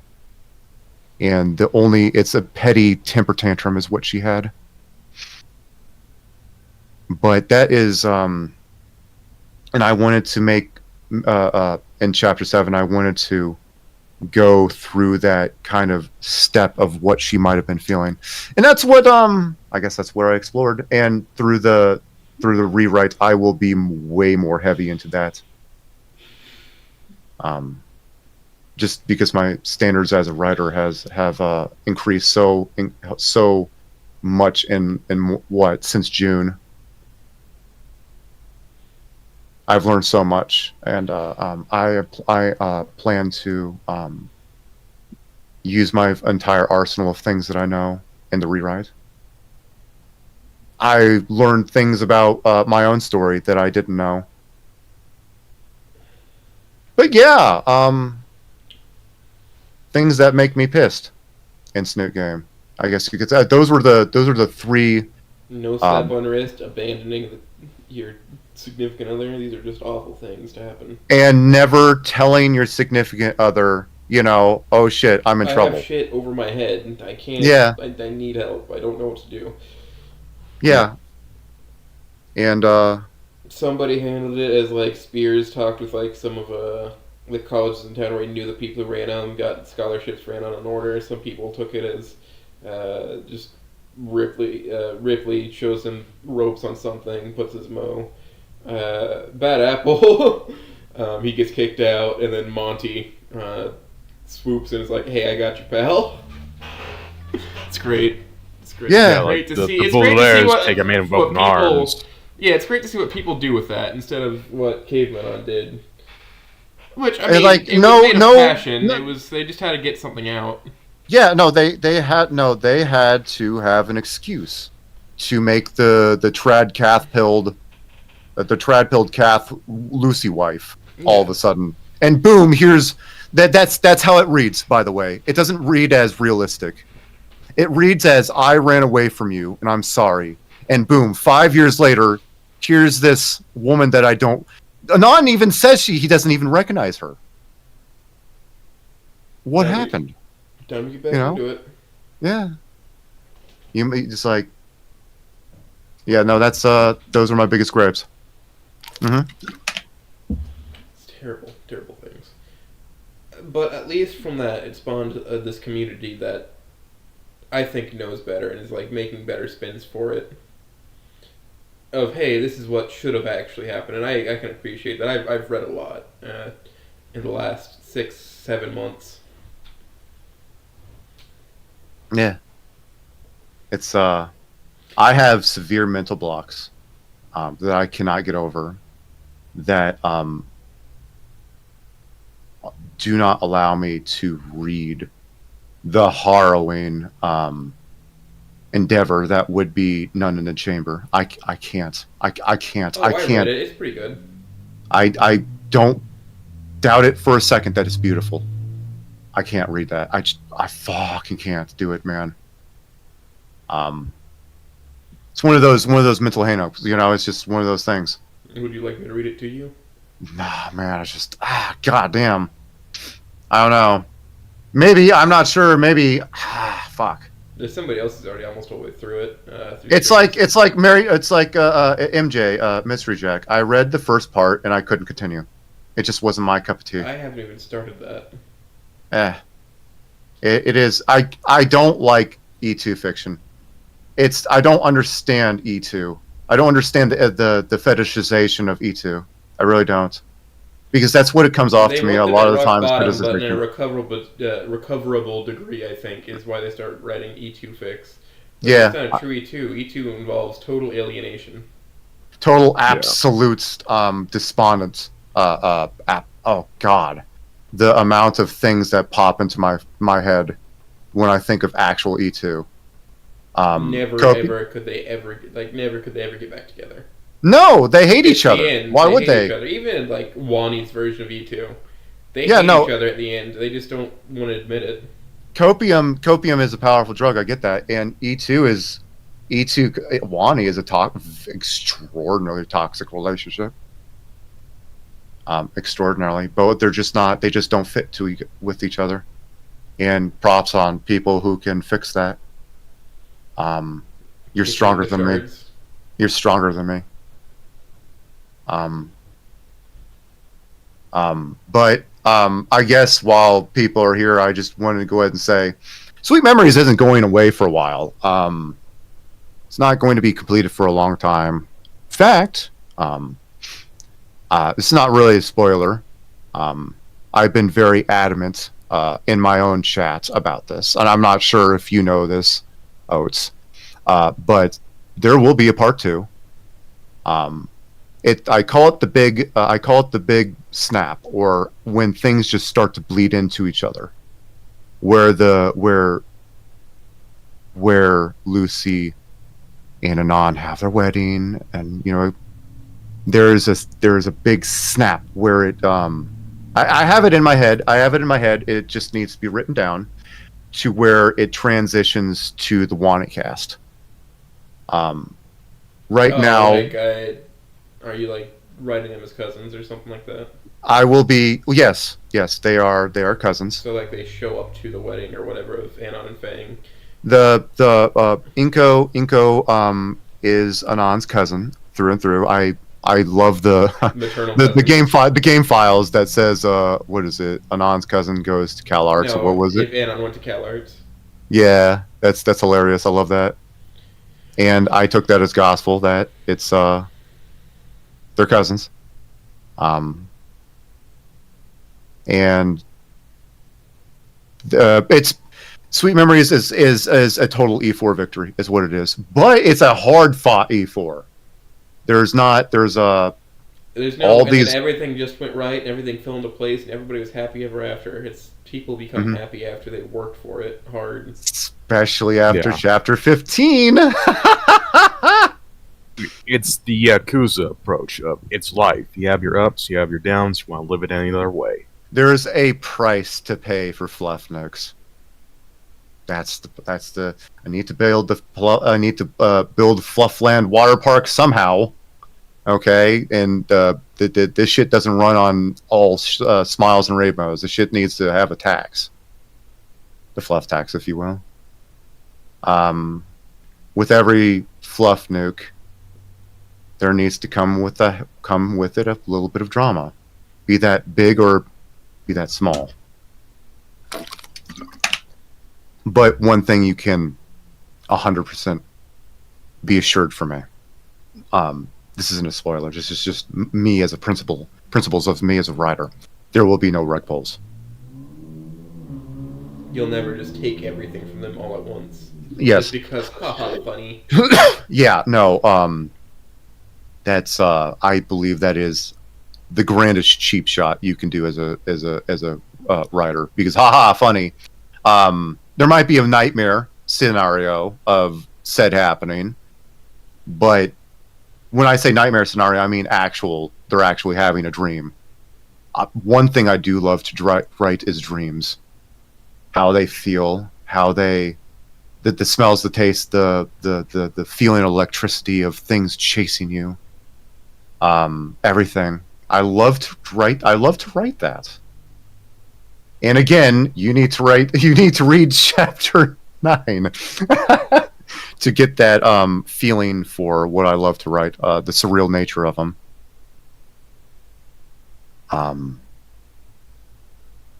But when I looked at Anon E4, I saw a bloomer in disguise. He's there. There's all indications that he's a bloomer that could, given the right circumstances, bloom at an exponential rate. And that's what I've wrote. That's my Anon. At least that's what I saw.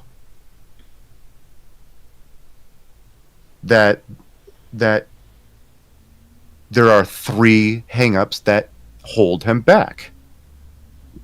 Or two major hangups: the college and the ultimatum, which ties in with college and the military. And if you address those 2 things head on, like a good couple does, talks things through. Correct? Am I correct in saying this? That good couples talk their feelings through with one another and they don't close each other off. Right? That's healthy? Yeah. So, you talk about the shit that you need to do in life, and things will start to naturally fall into place. You'll have to fight for one another, true. But it's all deserved at the end of the day. Or it's not deserved, it's earned at the end of the day. So, like I said, there's 2 big fat hang-ups that Anon, the college or the military, and the ultimatum. Ha! So that's I guess that's my unfiltered thoughts on that. You could probably hear the disdain in my voice when I talk about the ultimatum. Yeah, I can definitely pick that out. Sorry. It's a terrible, terrible thing. Yeah. Yeah. Poor guy. With the thing I'm gonna write, it's not gonna be ultimatum. It's simply his father sit him down, saying, "These are options. What you want to pursue is your decision." Yeah, It's not. that's great. It's not. Don't come back after. It's just. These are gonna be your best options. We're doing what we can. I think that's how you're writing it, right, Sierra?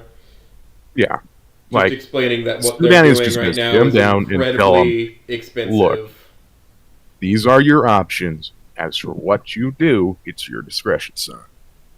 We'll help you every step of the way, but at the end of the day, it's your choice and your motivation to do it." You Yeah. can't- just it's. If they had an ultimatum of you just can't do nothing afterward, that would be better. Yeah. You can't no, do nothing. You have yeah. to do something with your life afterwards. you know, we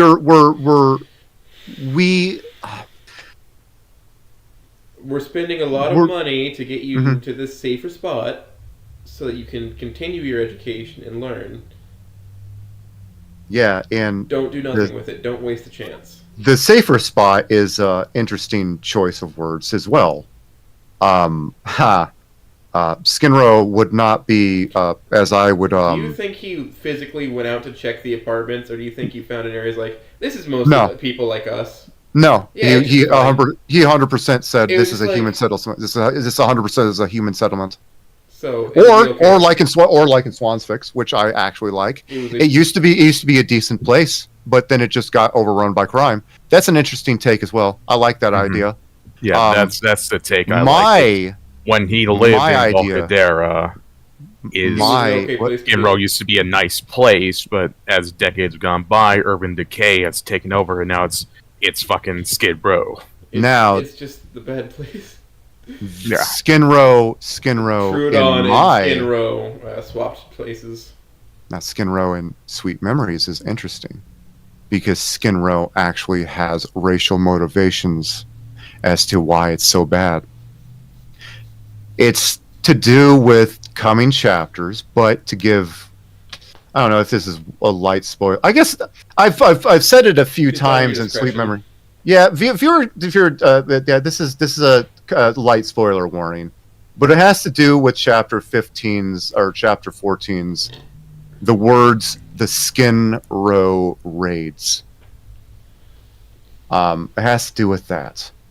And it has to do with why Ripley is missing a chunk out of his crest in my fiction.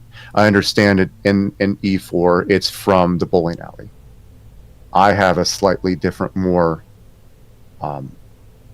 intense scene to be written. 20 years ago, Ripley had a beautiful, blazing red crest that was the talk of the town. Absolutely handsome, dashing young man with a absolutely brilliant police uniform. And 20 years ago, there was a absolute massive drug sting, by the books, everything. 20 years ago, Samantha gets a dark phone call. 20 years ago, Ripley storms up the stairs of an apartment complex. 20 years ago, a man has a suicide vest ready to go.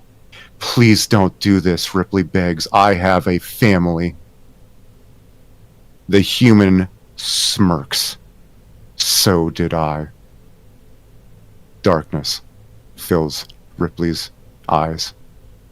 And he wakes up attached to a mass of machines where Samantha is draped over him, bereaved, fearing that she has lost her mate. The Skin Row in my fiction will be racially motivated. You put those humans back where they belong, out of our good dino-natured town, cooking the books, filthy, disgusting, really, really, really dirty cops. Yeah, it's interesting. It's an interesting idea that I have opened up in my mind. and I want to explore that kind of racial connotations. But yeah, no, yeah, 100%. Anand's dad literally opened up a book, and he saw that there was an opportunity for a cheapo apartment that has, what is it, one room and a small kitchenette, blah blah blah, right? Look on Google, real quick. Look on Skid Row, Google, Human yeah. settlement. Yeah, mostly Didn't read humans. the rest of the Wikipedia page, just a little blurb that Google gives you that makes Yeah. things look better than they are. Yeah, Yeah, Human no, primary settlement, with high-rise apartment buildings, some regular single-family residential, nightlife or whatever, however they just say it, in a high-crime area. See the beautiful nightlife of Skid Row. oh, perfect. Yeah, no yeah, shit. I'll watch the guy OD, sure. Yeah, no, the I'm gonna luckiest go son in the around world. with a Narcan blowgun and just fucking ruin everybody's high. Yeah, that's hilarious. Yeah, that's 100%. That's crazy. That's crazy. Send in your son to beautiful sunny California, only to stick him into the dredges of Skin Row where he barely survives. Yeah, no, that definitely was not on purpose. No, it was For the 100% location. intentional. It was- 100%. There's no way he meant for him to fucking almost die every day. Yeah. Yeah, no, speaking, read read definitely read chapter 13, Jesus. We're in a emotionally charged point in Sweet Memories.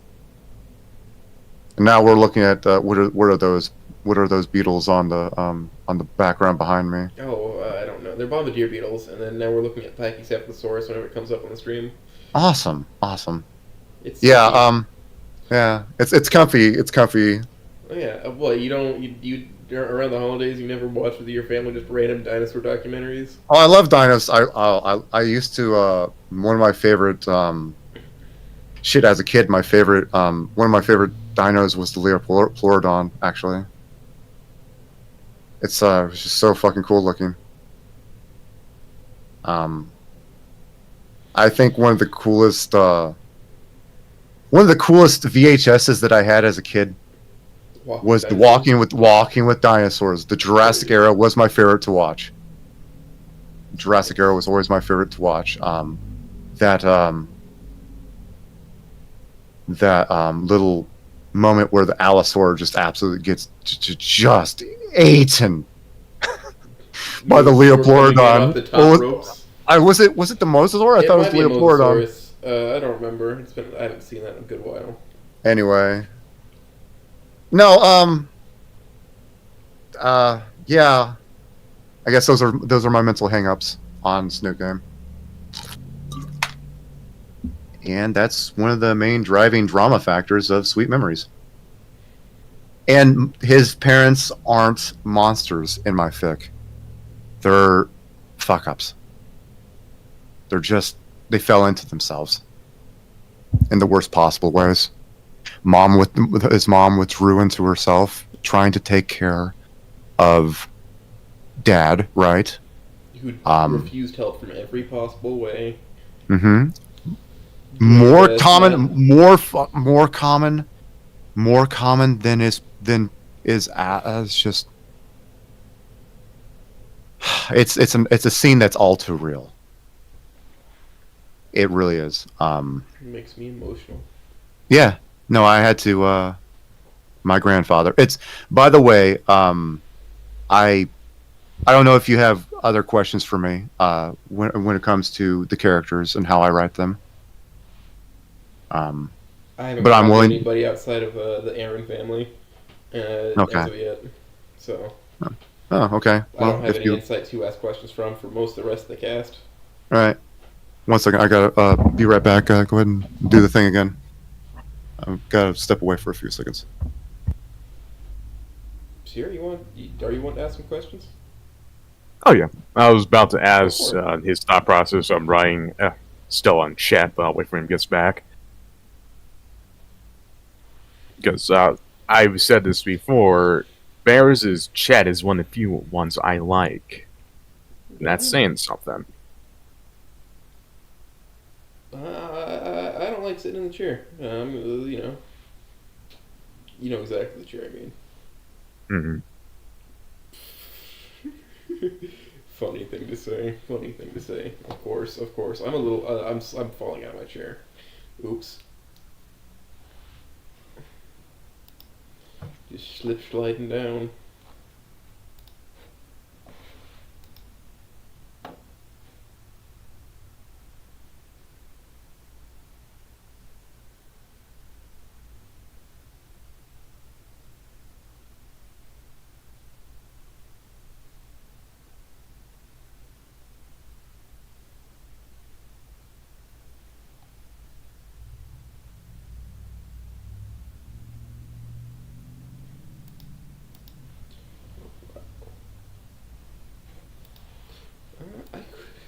And I'm back.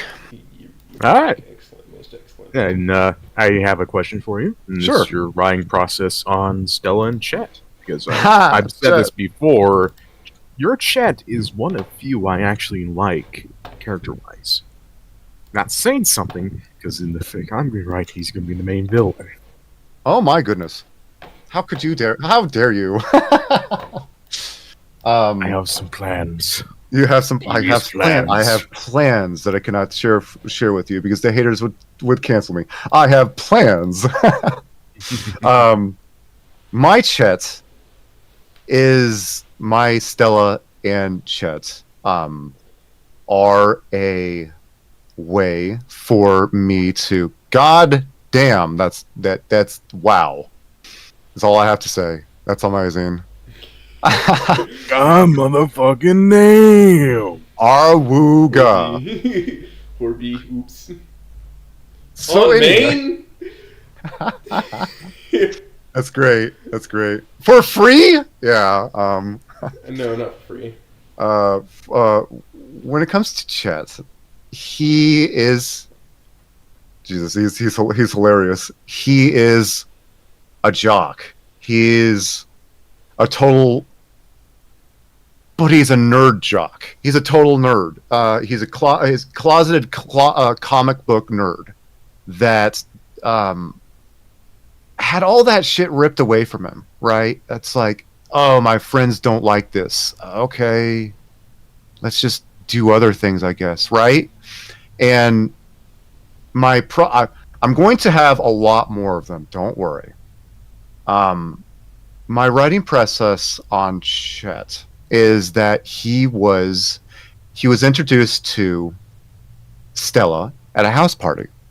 You know, he's got his punch from Punch Bowl, and he's standing in a corner for a few minutes after everybody is just shut the hell up for a few minutes, just taking a breather.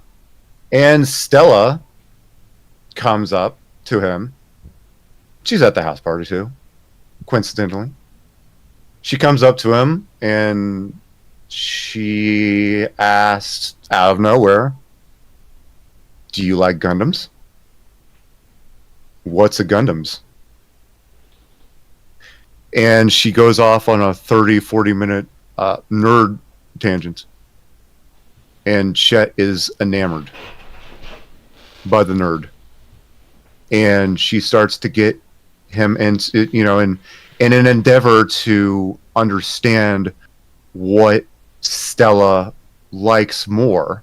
He actually, because he was in the assembly, one of the assholes that probably was laughing at Anon, he knew that Anon likes anime.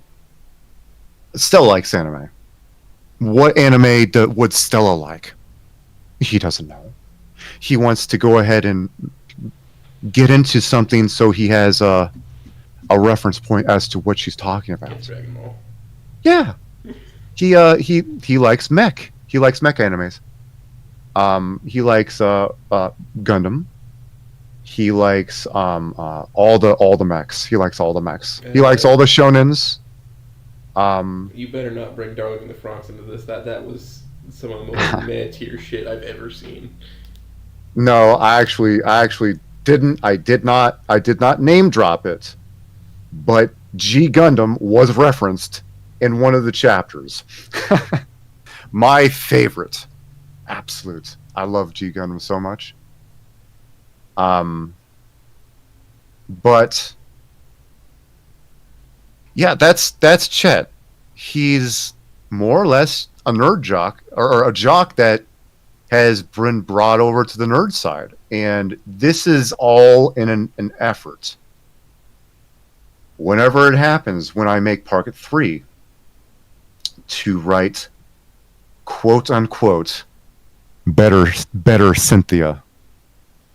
Oh my this is a quest I've been trying to embark on for months now. Getting people to understand that she's more than just a 4chan character. She should not I be 4chan plan- personified. My Oh. plans for Cynthia are thusly. Spoiler warning for, I don't know, two years from down the line.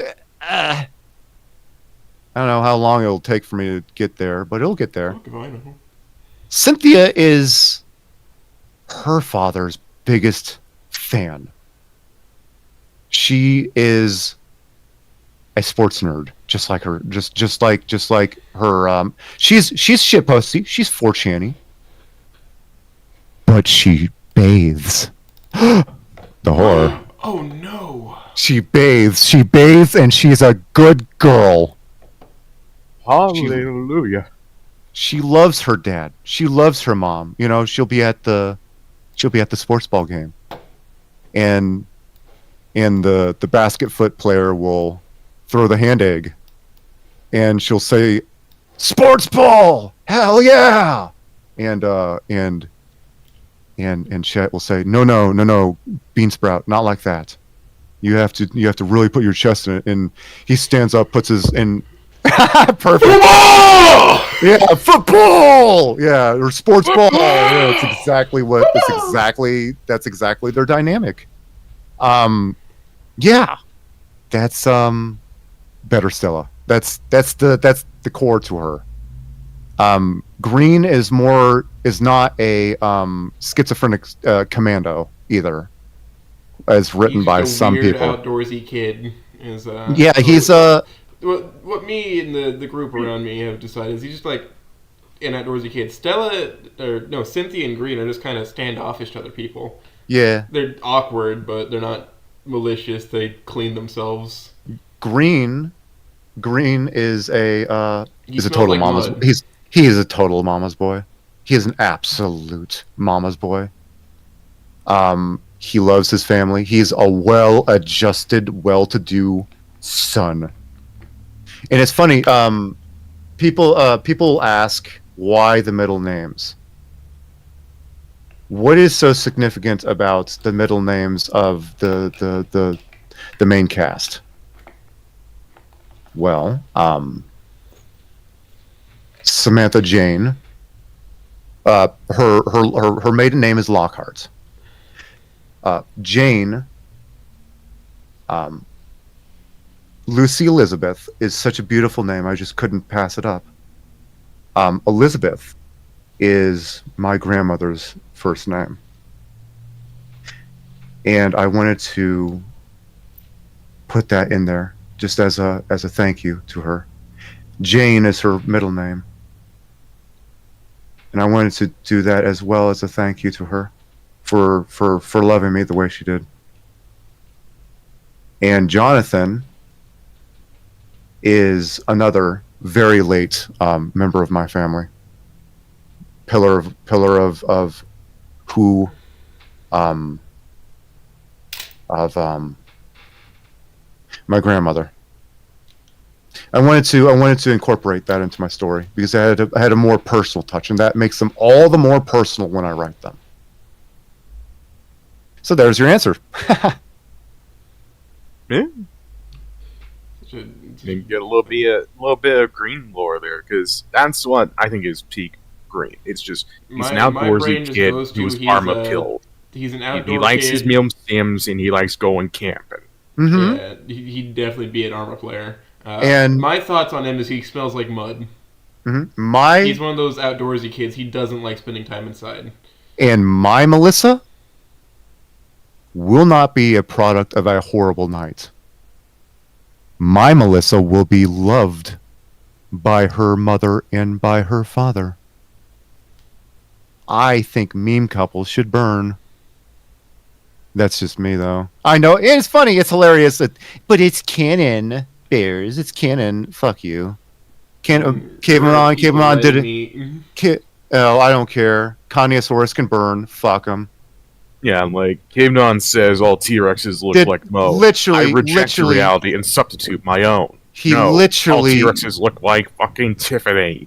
He literally did that. They literally did that just for the old lol, ha, random lols. Yeah. That's what they did.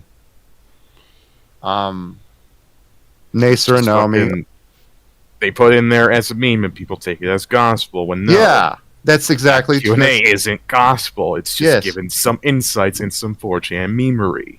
That's exactly right. Yeah. Um, There are people writing me, like, when I'm in text chats, sometimes I'll play a character. They're writing that character into their fics now. yeah, Yeah. but no. I think I don't know. I don't. I really. It makes me feel gross. I know the origins of Melissa. I don't want to speak about them, but at the same avoided time, purposefully. but Melissa will be a good girl. She will be loved by her mother and by her father and by her grandmother and by her grandfather and her cousins, and that is final. Good.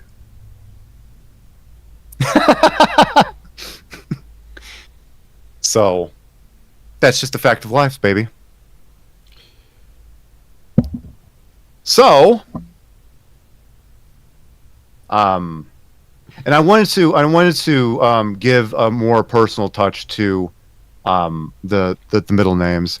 I wanted to give a more, like I said, a more personal touch to them as a people, right? Why do humans get the middle name but dinos don't? What is this, huh? It's like we don't even, right? So I figure Not even all humans should have middle names then, because no, it's a very Western thing. yeah, but I figure they're all. I mean, it's Dinofornia. That's about as west as it gets, right? Before you wrap back around. I mean, you go any more west, you go into the ocean, right? But yeah, no. It's funny because Swan and I were crafting Chet's Chet's name. Swan and I bounce. I don't know how much you know this, but Swan and I write together all the fucking time. If you've read Swan's fictions, you'd probably seen some of my influences in there. And I'll just say this: I'll infect another. That's just how I'm sure you will. If I let you anywhere near megaloboxing, I'm sure you'll try. Oh no, I won't just try. I'll succeed. Oh no. Oh no, I'll have somebody competent behind me to help me. Wow. Quite. Yeah, that one took a back burner. But no, if it sounds good and it feels natural to say within the confines of the person you are writing, run with it and don't stop. If there's a blockage, become an army engineer and blow it up and continue running with it. That's what I do with the feather concept. Because it's like, the feather. I'm getting emotional. Sorry. Goodness, Do you think Stegosaurus it's great, So man. they don't have like furs or filaments on them, Stegosaurus. But they still need a mark. Scent glands work better if it's on a furred creature, I believe. Do you think they just fucking hit each other with thagomizers? Like the flat, like the broad end?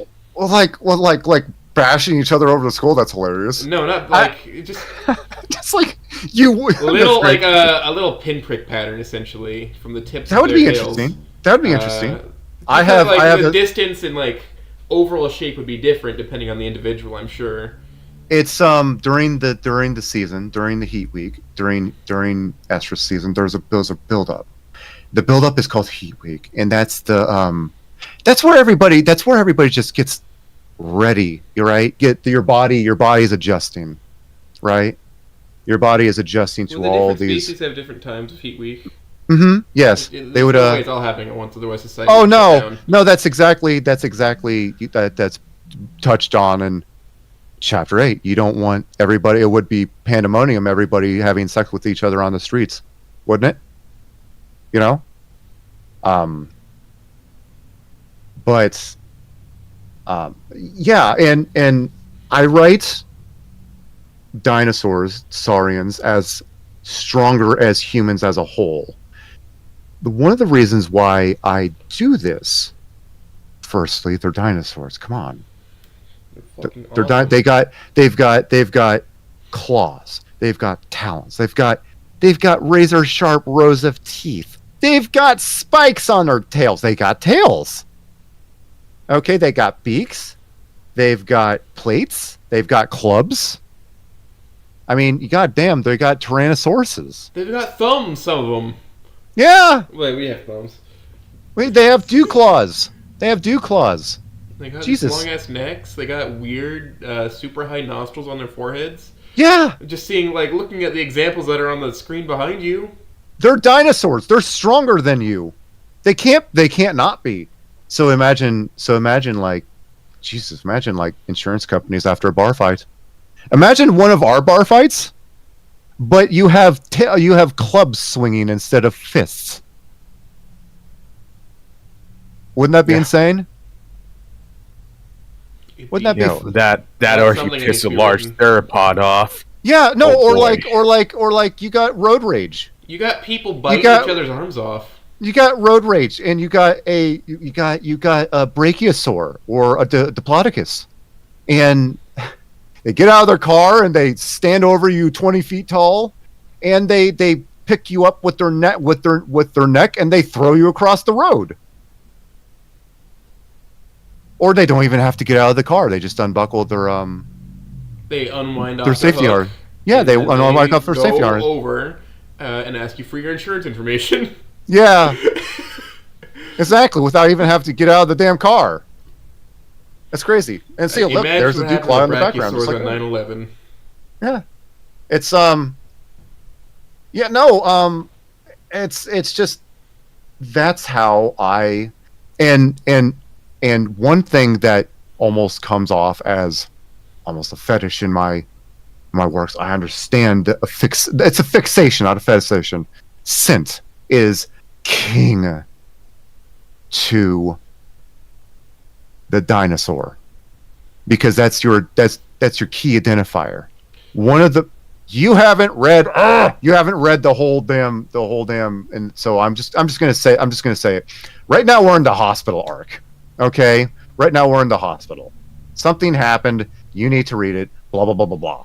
But Fang has been robbed of the scent she had so carefully marked him with. He now smells like that burning, horrible, overly clean sanitary stench instead of Anon. You imagine that how much that would throw you through a loop if that is one of your key identifiers Imagine, for your mates? alright, a blind person, their significant other, all of a sudden has a cold and their voice is really raspy. How hard would that throw them? Yeah. Very Or similar thing. for example, go for a blind person again. Blind person, all of a sudden your significant other has a different shampoo or a different body wash without you telling them. Normally you smell like peaches, but now you smell like what? What Fucking would? tar? Yeah, Tar. what's going on? What's going on? You're I would imagine Who are you? Why are you in my house? Yeah. So the key that's a very very important issue when it comes to heat week is the initial hunkering down of the species of taros during the week of.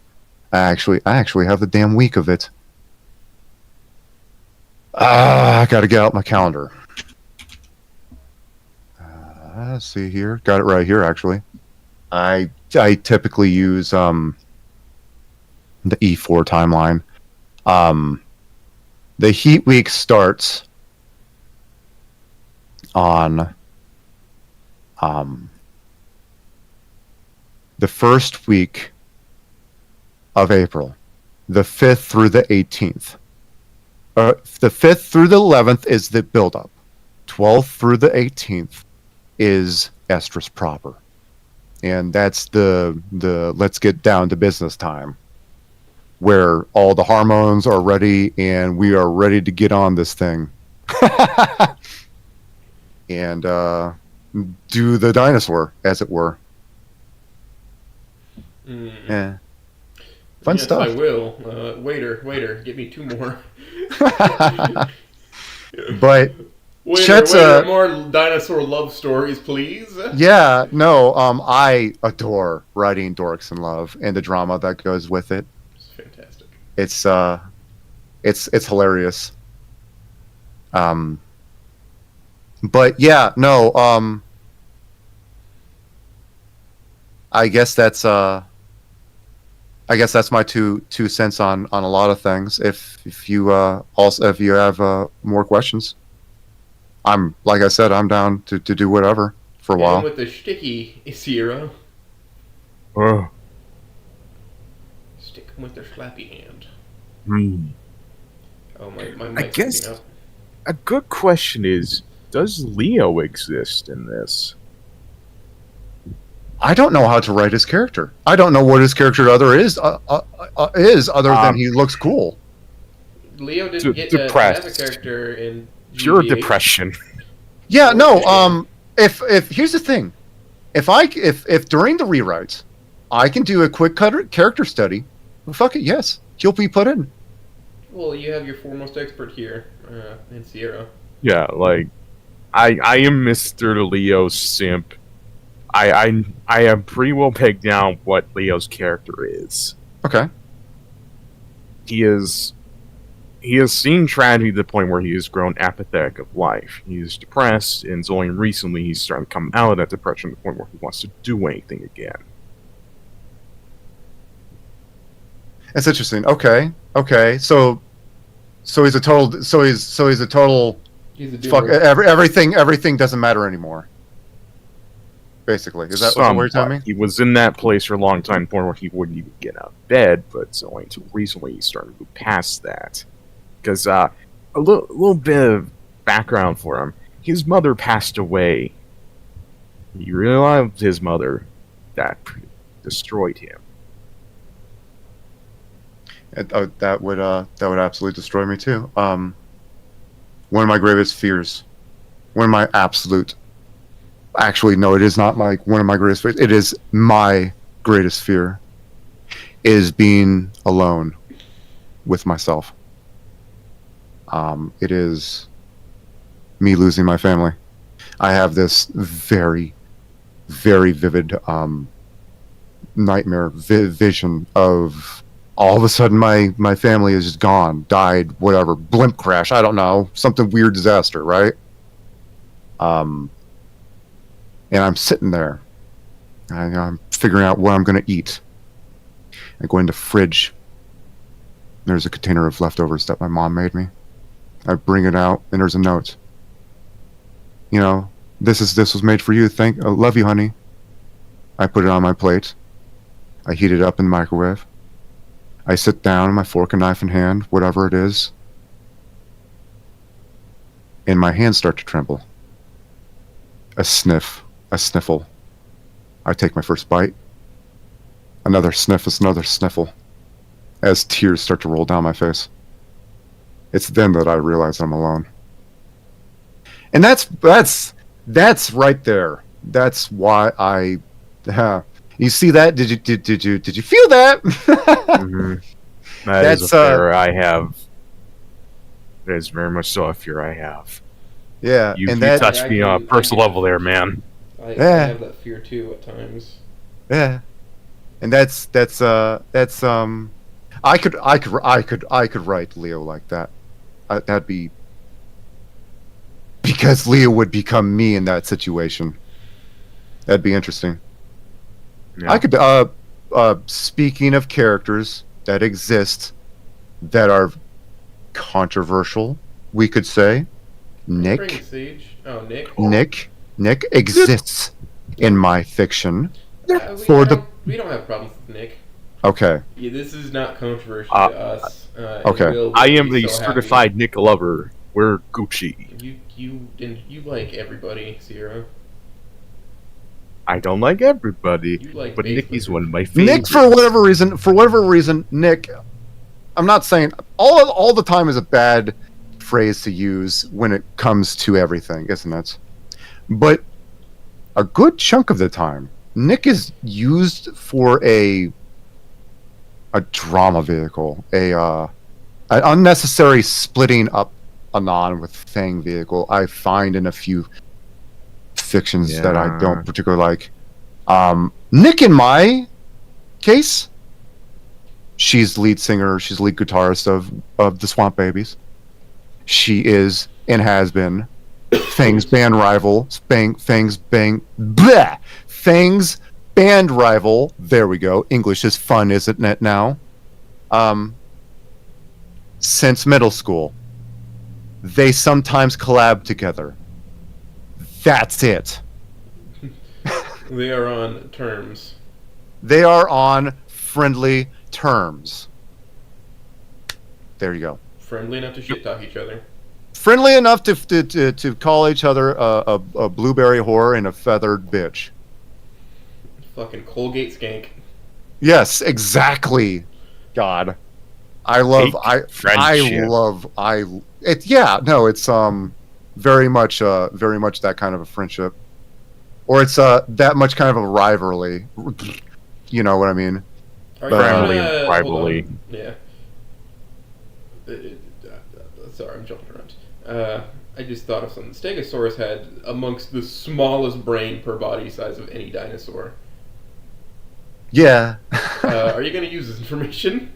Say that again. Sorry. Stegosaurus had amongst the smallest body to brain size ratio of any dinosaur. They had very small brains compared to their body sizes. Are you going to use this information? I could absolutely use that. Oh my God! You just made a fluff. You just made a fluff segment. What the fuck did you just do? You just made.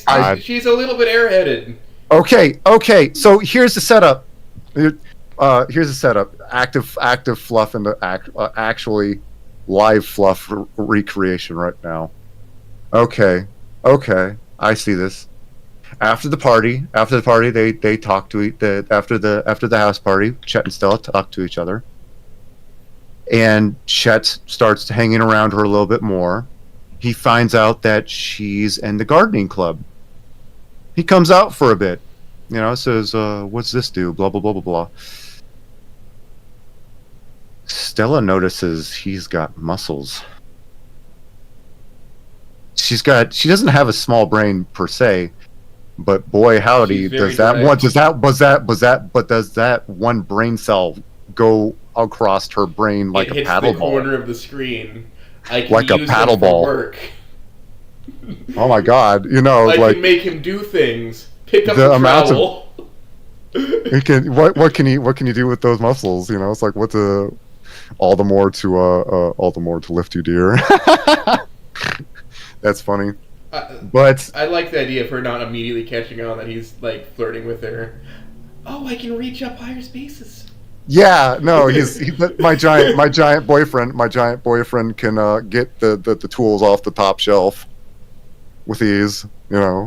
Because Stella's tiny. I gotta find I have a size chart. I think. Believe me, I know she's small. Yeah, because here's the thing for people that write Rosa. They're using if she's an Aqualops, they're using the wrong reference. Aqualops was fucking tiny. Do people not know she's not a muscle mommy? And she is like the second shortest person of the entire Snootcast, only outbeating Trish by like 2 inches. Do people not know that? Yeah, Rosa should not be huge. She's not actually, like, if we go off what Co-op says she is and what her model is based off of in Aqualops, those fuckers were like 3 foot long. Yeah, no, she is 100%. Oh my god! And here's the thing: when people write Anon and when people write Ripley, I'm going to go ahead and drop you another couple of things so you might be able to put these on to put on screen. Let's see here in the chat here. Stella is actually very much small for a Stegosaurus, for what I Where the hell is? Oh my god! I'm trying to find it. You think, maybe she just Oh, has here we go, stunted found it. growth. Found it. Found it. Maybe Here we go. Cynthia's going to be an absolute genetic monster compared to Stella. Just be huge. Oh no, Amber is going to be inheriting Sam's dwarfism, 100%. Oh, I'm talking with Cynthia. She's probably just going to be huge compared to Stella. There you go. I dropped it in the chat. Anon has a bit to grow, and Samantha's pampering of him will help him grow. Right now he's around, I'd say 5'11", 6 foot, but the man grows to be at least 6'4" in height. He has a hell of a growth spurt. So, yeah. I got you as This version of the set is not as... Oh, that's a lot of stuff. I don't know which chat I should have put that in, but I put it in where We are. we're currently the recording room. Yeah. Yeah, VC works. I guess I can just show this off real quick. Yeah. How Go ahead. tall they are. Yeah. Yeah. Oh, and well, is that including crest sizes or no? I guess it would be. Because that would make them shorter. Yeah, it would make him shorter. It would also. I don't know if crest is measured. I don't know if crest is measured. That's the thing. It's I part don't of think the is it- skull, so it should be measured. Is it like is it well here's the thing. A horse's or a 4-legged creature is not measured to where the head lies or where the head reaches. It's measured at the shoulders. Do we cut people off at the crest or do we count the crest? I think they would cut him off by the cranium because the crest is very superficial. Yeah, Melvin. And it also I made sure it existed. Sorry, he's Yeah. talking about the Green and Cynthia image. okay. Yeah, no, it's good. It's very good. I like I that. don't ask something to be made unless I know it's going to be good. Yeah. Listen, that's not the only image of Stella as the boss that I've made spawn into existence. You've probably seen the other one floating around, where she breaks Anon's arm. Oh, I sure haven't. I don't think so. Are you sure? It's been going around pretty well. Let's see. Let's put it in the chat. Drop that bad boy. I'll throw it on screen. Throw it up on screen.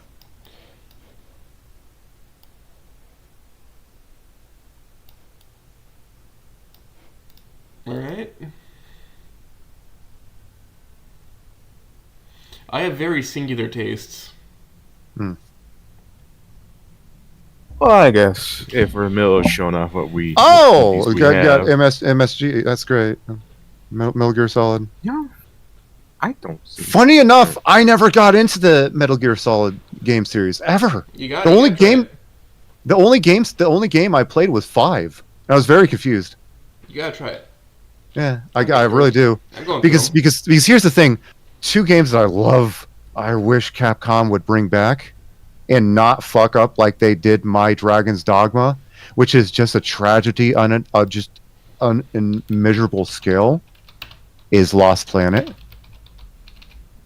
I miss my Lost Planet. I miss Metal Arms. I miss- Yeah. But yeah, no, I'm a very much a if I can, I'm very much a stealth is optional type of person. Metal It's Arms. there's If they made the there's sequel today that they planned on, it would not be good. It's Blizzard who owns it. It sucks. oh, great. It's No, terrible. because Lost Planet 3 absolutely sucked. Oh, God, I know what you're forgot talking about. You're on the frozen world with the bugs and whatnot. Yeah. The first two games are just boring. absolute. Two is the best. I Two is the remember best. that game. It got stolen in Memphis, Tennessee. Oh, Like my family went to Memphis. We had an Xbox hooked up on an inverter in the back of a expedition, hmm. and we were playing that on the way there. And then we parked it at a hotel.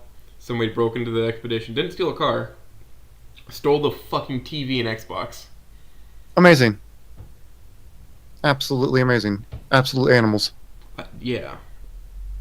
Speaking of animals, um, I own 2 cats. That's my talk. I was more like I said, I don't want to spoil people because if they haven't read the what Sweet Memories has to offer so far. I hate this because you're only up to chapter because it's it takes off is what I want to say. But there is a certain color, certain blue color that happens. I really wanted to discuss this, but I really don't want to ruin the surprise for you. Oates, I really don't. It'll be okay. I'll read it regardless. Okay. Well, blue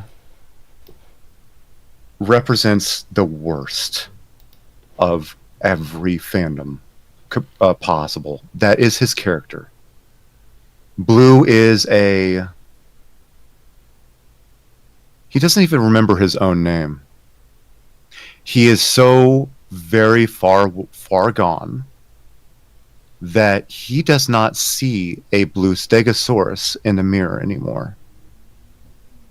He sees one bald human with emerald green eyes staring back at him, to the point where he peels his own scales off every morning to try to find the skin that lies just underneath us, just right underneath of his grasp.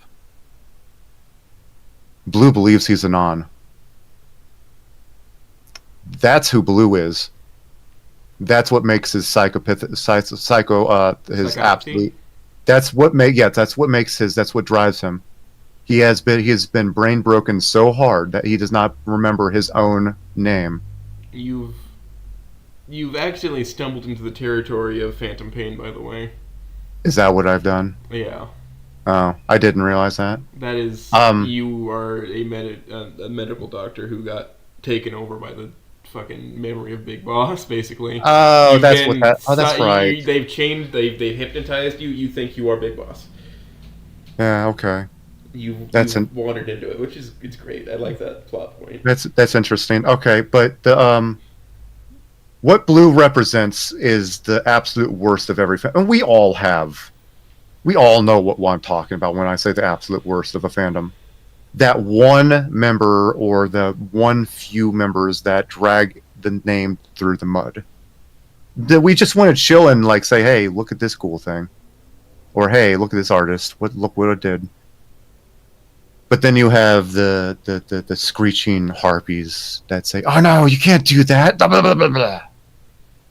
And he is that's what the more unsavory side of because by all accounts, Lucy Aaron in lore, she is by all accounts painfully average looking, painfully so.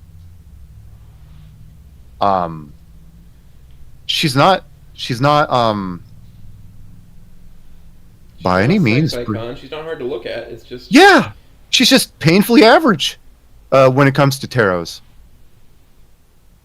And it wasn't her natural beauty that I emphasized. It was her passion that I emphasized, where people fell in love with her, with when it came to her fans. It was not her natural beauty. And that's what made her fans her fans. And her fans started to run away into more, let's just say, unsavory sides of the dark spots of the internet, and congregated together and became what we know as the Fangnatics. If you've the Fang Gang turns into the Fangnatics. No, they're not Swifties, for Christ's sake. They're not the equivalent of Swifties. I've heard that word, and I absolutely almost jumped through the screen. In this new universe. Nah. No, my God. They're no Swifties. They're K-pop stans. The absolute worst lot. Yes, that's the thing. And they're their absolute bastardization of it. And that's what I wanted to create. Isn't that that's a you know, you finally have fans. What do fans do when they're unchecked? Right? What do fans do? Naturally, what do naturally fans do? Right? They form their own little sects. And they worship their own little icons. If not unchecked.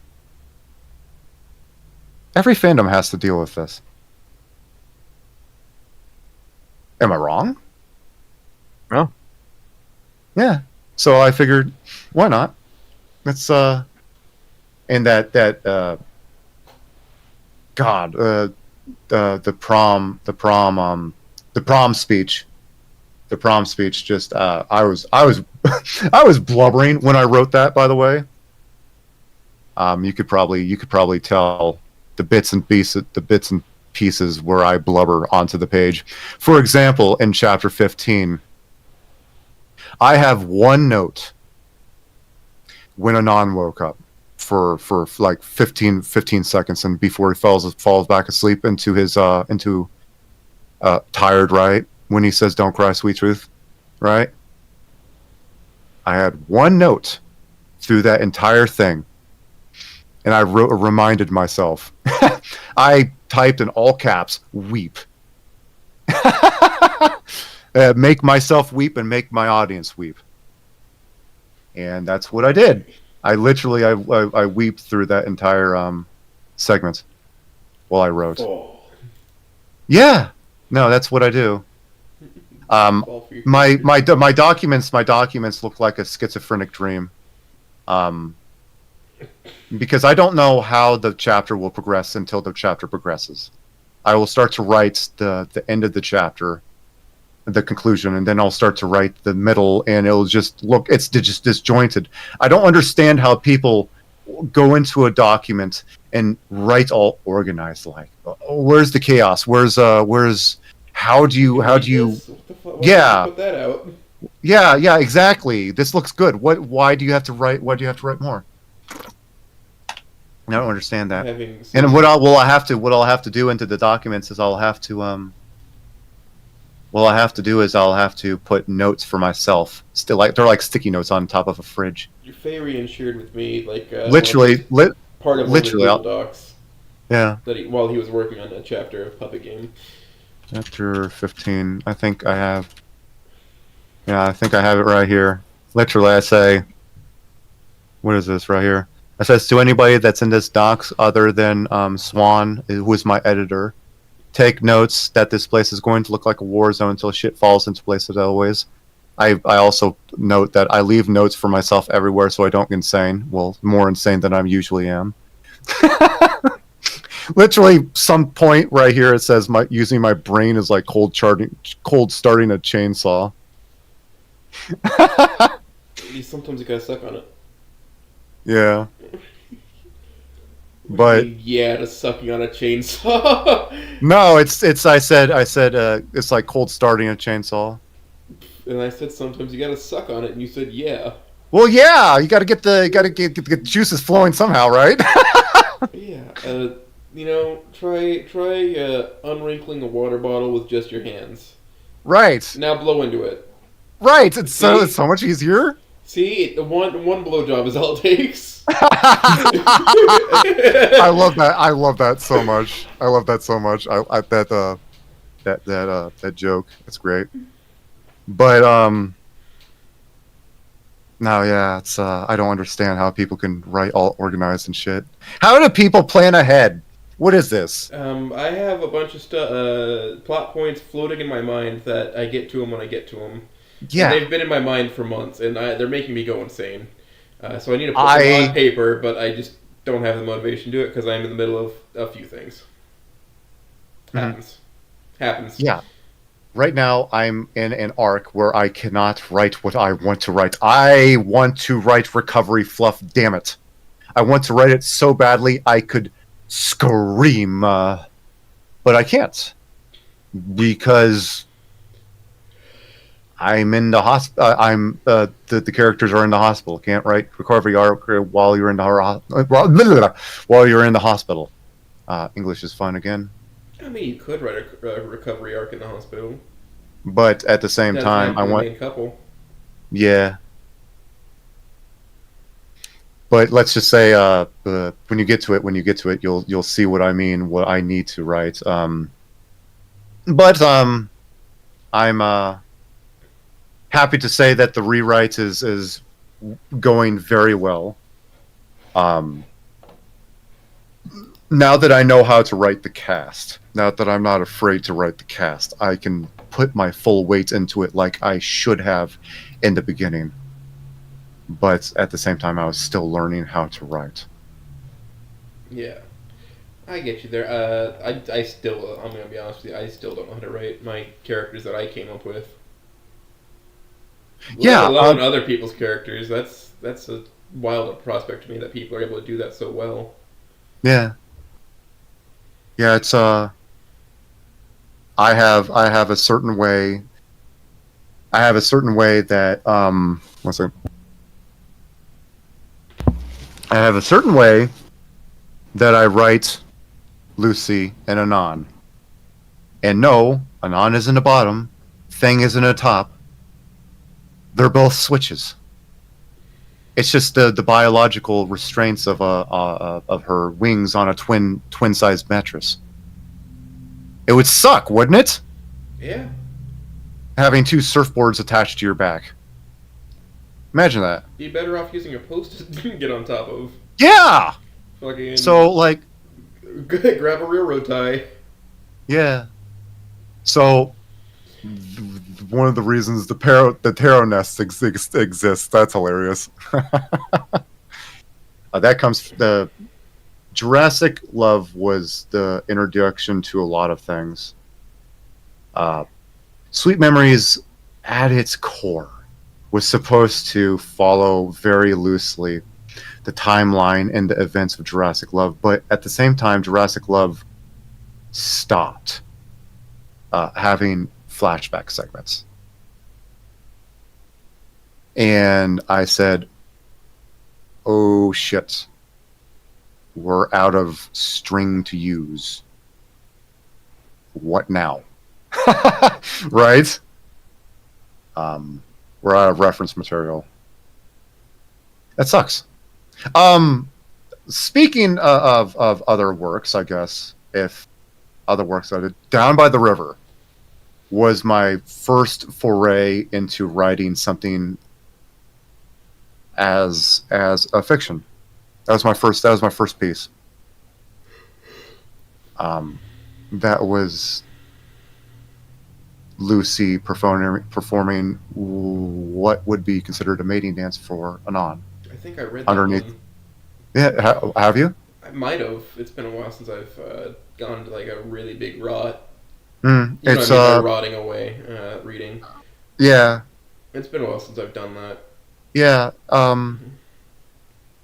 Down by the River, the mating dance turned into the feather idea, the concept of the feather. It was you can see the language that is used between the two as a contrast to sorry, I'm rambling. but that's what I want to do when it comes to the rewrite, because I know so much more now than I did. I keep returning to that, but that's like, it's mind-blowing to me. It's mind-boggling to me that people actually like my fiction. What is this? That there are more than 8,000 people. That there are more than 8,000 freaking people that enjoy my story enough to to at least check it out. It's so Margins are crazy. It's so crazy. It's nuts. Well, No, even having 100 people come in and like watch a video is insane, and I can't Yeah. imagine the difference in scale. Going I couldn't imagine. That's insane. It's I don't know. I really don't know. This is all new to me. Yeah. This is all very, very new to me. I started out in what when was Down Right by the River published? Gonna have to check. Was that May? June. I started all this in June. Yeah, but by that point, I probably did read it. Just because that's the last time I was really heavily reading everything. Yeah. And it's just you put out a chapter or two, it's like, oh, this is cool, this is great. Oh man, this is, and you look back at that chapter and you kind of cringe. It's like, oh shit, I could have wrote this better. And there's your self-improvement right there. You're looking at your own works and looking at the works of others and taking inspiration from here and taking inspiration from there. The early chapters very much are inspired by a amalgamation of a few works. And I aim to, like I said, I aim to remedy this and make it completely my own and own it. Interestingly enough, the idea of my fixation of feathers comes from a small one-shot called Sick and Molting. I don't know if you've ever read that before. I probably have not. Sick and Molting, 1,000, I want to say 1,024 words, was so inspiring to me that that was the. It was just Fang saying, "Hey, I need some feathers removed because they suck." Basically, and Helping Preen. yeah, Preen. It was molting, and I turned that into. I didn't turn that into. I used that logic to make my own lore. I used that logic to as a maybe a springboard. Is that a word? Is that a word that would I don't know if that's a spring. No, it's not. That's not it. I saw that and I said to myself, "Huh. Well, that's interesting." And I didn't think about it for a while until I said to myself, "Oh, no. There's absolutely a difference between healthy preening and self-harm preening. There's absolutely a difference." And there's an absolute difference between preening and molting, and the intimacy between mates sharing this opportunity to be able to preen and to mate with one another is at the height of tarot intimacy. Yeah. Oh, hello. Who goes? I don't know. Me, Sensei Ninja Pig. Ah! Hey, there he is! Hey! Let me grab Hi! you and put you in here. All right, let's take a like a snack break just for a few seconds. Alright, let me grab 1 second. your I saw you were icon. getting interviewed, and I was like, Yeah. I have to get in here immediately. I'm ranting about feathers right now. Dear God.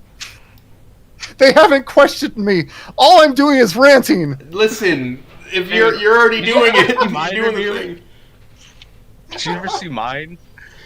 Ah, Man. That's they had to bring in one of their Wranglers about 4 hours in, so we yeah. could actually. Oh, there we go. There I am. Perfect. I drive. You I have to drive. summon V the Tar Wrangle. That's Somebody go grab V real quick. I drive. I drive for Olivia. There we go. I'll be right back. Olivia. Hey, we asked quite a few questions. It's just he's been able to talk. Looks at 3-hour clock. Like I saw the a post about it in Sweet Memories. It was at like 1 o'clock. It's like, did I miss it? I come in, it's like, no, it's still going on. But I think you Did that just actually started worry at, you like- that you were getting? You know how long these go? I know. 2 But hours is sometimes an they also anomaly. are. You know, unless it was Hayes, because Hayes kind of just. And no, it was Matron, because it was just you two. It would have gone on so much longer if I was there. I'm one of If his there was just a proofreaders. third person. We need If- conversation lubricant people, you know? Did you get to the Truckish chapter? I know you didn't finish it. Did you get to that chapter I did by not the get time to you it. interviewed him? Oh, Truckish chapter was- for Matron? Yeah, I got to that. Yeah, when we were proofreading it, that was the first chapter I proofread for him. And I was doing a Truckish voice the whole time. Oh, look at this! Look at these triggers. That. There's so much. He is cooking, dude. He hasn't even asked me. I was like, "Hey, can you proofread this in like a couple weeks?" He's just been kind of locked in. All right, I'm back. All right. Okay. Yeah. Lock it in. Time to Moral of the story. actually- Moral of the story. Moral of the story is Bears Are Cool likes to rant about dorks in love. You know. And we have no problem with it. It makes excellent content, frankly. And I'm just as willing to let you read me a story to make me fall asleep. Honestly. Do I have got a that very good of a nice, voice? calm What the hell? Very I don't- calm You voice. sound quite similar to Starman.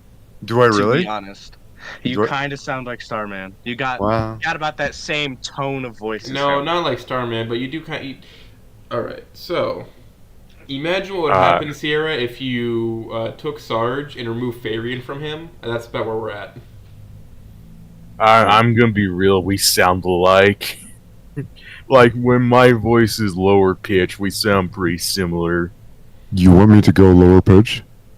We can go lower pitch if you want, my dude. Listen here, Buckaroo. I don't know what's going on here, but could you When I back saw now? this- But yeah, When I but saw like, this, I realized, wait, I'm also kind of relevant to this. yeah, you are. You're in the docks too, so it's great. I'm in this fish. relevant to this. I too am in this, Doc. I too am in this episode. It's great. Hey, 2 minutes. I can't wait. I can't wait for chapter 16, but it's gotta wait. God, it's gotta wait. So I can- It's.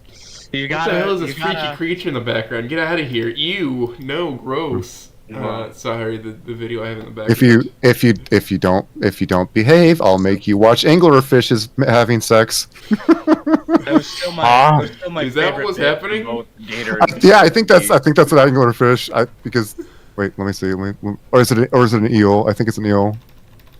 One of those fucked up bioluminescent ones that like the freaky sea creatures that should stay there, or I'm calling the cops. Speaking basically. of sea creatures, I had an insane Twitter timeline poll earlier, where I got a picture of Jeremy Wade holding somebody's shark sona. That's a good one. It's like, He's caught every dangerous freshwater fish in the world. He has to go after bigger prey. tonight on River Monsters, I've traveled to a different dimension to catch more fish. Tonight on River Monsters, I traveled to a different dimension to get Shark No, Boy pussy.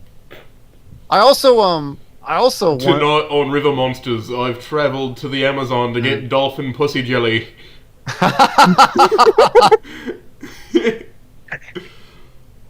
Jesus. That's so fucking foul, dude. It is. I can And get. I You're partially regret- talking to a goose and you're saying that's foul. Yeah, I'm a foul. Get your fucking brain out of the Regret, gutter. Oh God! Don't make me cook you, goose. Don't make me cook you. I'm cooked. I'm cooked. I partially regret making that the cure in Snoot MD because Draft is still a dick and like makes fun of me for it. It's like Dog, just lean into it harder. Then he'll fear you. Oh yeah, by the way, She's a Simpson, I've Latinx. got more art of Stella as the boss maid. That was around the time that you were interviewed Oh, did last you? time. Yeah, oh, I see that. Yeah. in the background. I saw an edit of the boss today, and it was like the beginning of it was from like Beastars. It's like, where is this going? It's like, oh, wasn't it the boss that spread that? And then it suddenly Metal Gear edit. It's like, what the fuck? Great. Now that I'm here, this is gonna go on for at least 4 more hours. It cannot. Yeah. That cannot happen. We have to work on Bad Apple later tonight too. It can only it can only get worse from here. And by worse, I mean better. I can only give you 1 more hour. I like that. Alright. I like saying that. I said I can only make Samantha worse, and by worse, I of course mean better. I can fix him. It says woman that is worse. Oh, I guess we should ask you about any fuck.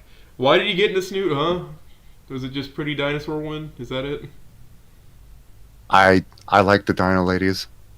Yeah. Did you play Fossil Fighters when it was out? Did you first fall in love with one Duna Nix? I would say that again. Fossil Fighters. I am utterly confused as to what you're saying right now. What do you mean? I don't know. I don't think I'm slurring my Fossil words. I'm being Fighters- pretty coherent. Fossil Fighters was a DS game. Within probably it the is the biggest- first dinosaur Oh waifu. shit! No, oh god, I only had my 3DS for Pokemon. It was for the original DS. I didn't have the original DS. I had the DSi. Well, the Fossil Fighters came out like shortly before the original DSi. Champions was on it. You could have played Champions. You know what? You disappoint me. I'm so sorry. No, get him out of my sight. Don't give him his coat. Throw him Oh out the coat. no! Oh no! I'm gonna be cold. I do. I really do look cold. I really look cold in this picture. You know what I look? I look like very self-aware, very very unsure of myself. Who are these people? Who are these people? I grabbed Why- the most confident 2 images I could find, and they made you insecure. Yeah, they I look grabbed like the they guy make me look kind of with a insecure. shit-eating grin for his Hawaiian shirt, and then the legs came from Obama. That's great. I love it so Those are much. Obama's God. legs. Soda. I'm Do just not in the come. corner reacting to this. I'm gonna come. Ah. Take Markiplier's background, put it behind me. It looks like I'm reacting to this. With your wife, of course. Live Sensei Ninja Pig reaction. Yep. I mean, I could toggle on the live Tucker reaction, I'm sure. I can't wait. Yes. Live I can't wait reaction. for I can't wait to speaking of Olivia, I can't wait to when everything is done and dusted for part 1 to move on to part 2. And to do the dork I'm and the very gator. excited how you're gonna do that. I'm very excited for that. I will go ahead and forewarn everyone it is an E4. Do I need to However- drag this Yeah, Jeremy Wade obviously. image in here into the video? Is this important to everybody to know? Yeah, sure. That requires me to put it on my Sure. hard drive first. Is it, Sure, go is ahead. it important enough for me to do that? I mean, if That is up to you. yeah. Some I love River Monsters. Everybody loves River Monsters. There's nothing to hate about it. I will be Oh, it's attempting. good. I will be attempting the grand, arduous process. Of not completely redeeming, but explaining Mia. And this the second part. I figure it this way. Kavanon wanted to do something very interesting with Mia, but a certain user who created Mia said no, she had to be total hyper bitch 24/7 while she was on screen. She could not show weakness. Kavanon wanted to. Apparently, this is the rumors. Okay, this is what I have heard, or rather, I have read, and maybe this is overblown or underbaked, but this is the leading prevailing theory that I have. That Kavanon wanted a love triangle relationship, a jealousy aspect with Mia and Olivia and Inko, where Mia was very jealous of what Olivia had with Inko. I want to go ahead and explore that. I want to go ahead and explore why she's bitchy in the first place. And I figure, why not make it that her father, when she needed him the most, passed He vanished. to the point where it affected her so she didn't even appear at his funeral. You know, and she just I can't became. remember. Did you make? Yeah, you did. You did make A small post about that. Naomi and Mia sisters. Yeah. Yes. They are. They are sisters. Yes. I always thought that was an interesting part. I always thought that was a. I actually wanted to make them cousins, but I kind of reeled that back, as they are sister. Fuck it, we ball. Because I put Cassandra in the fucking story. Fuck it. Why not? Right? Yeah. I have her as a police and mob liaison. The intermediation. Oof. That's a word and a half. A mediator between the two.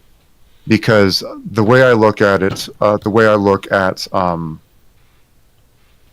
Snoot's potential mob scene is very much they are tied to the cops. Just as they are in real life. There's no real difference between the two, other than the fact that the ones with the badge cannot delve into the deep dark, where the ones that don't have the badge can. Because that's just how Mafia works. That's how Mafia. This is Mafia City. Give me a Mafia City where it's fucking Mo, please. You know, Mo is literally a 99 level mobster, 100%. 99 level mob boss. Pizza Boy Mo, old Pizza Boy. Man,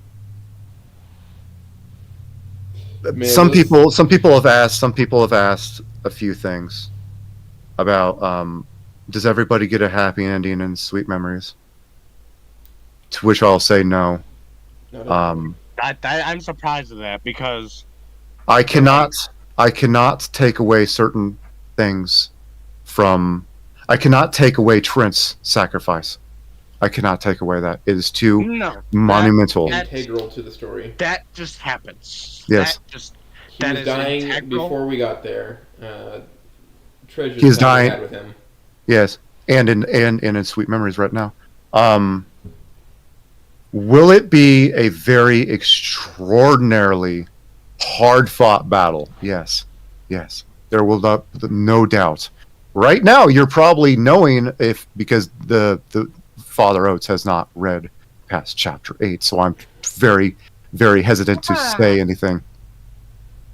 But we see right now that Samantha's throwing arm is itching for the nearest possible object at a certain person in the doorway. God damn it, Oates! Why can't you start reading these later? Because now the thing that I'm gonna be helping with, I can't talk about. Well, you see, my nose was in a code book all week, and I read what I could. I sped read half of the fic this morning. Oh, I was doing my plumbing code. Hmm. After being mandated 40 hours of reading in a row, do I really Yeah. want to come home and read more? I tried to read it after we got out of school each day, but I could not. It was impossible to read anything. My brain was just too. He's at chapter 8. It's about to. I keep telling him he's at chapter 8. It's about to take off.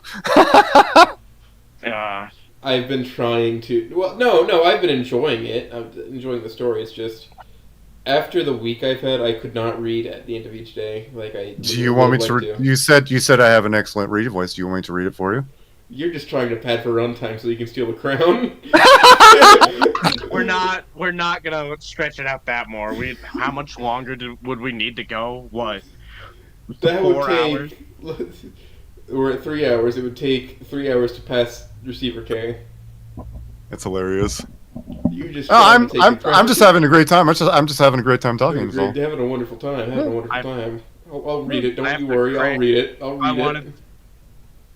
I'd have to crank out like 3 times as much as what I have right now if I wanted to beat receiver K.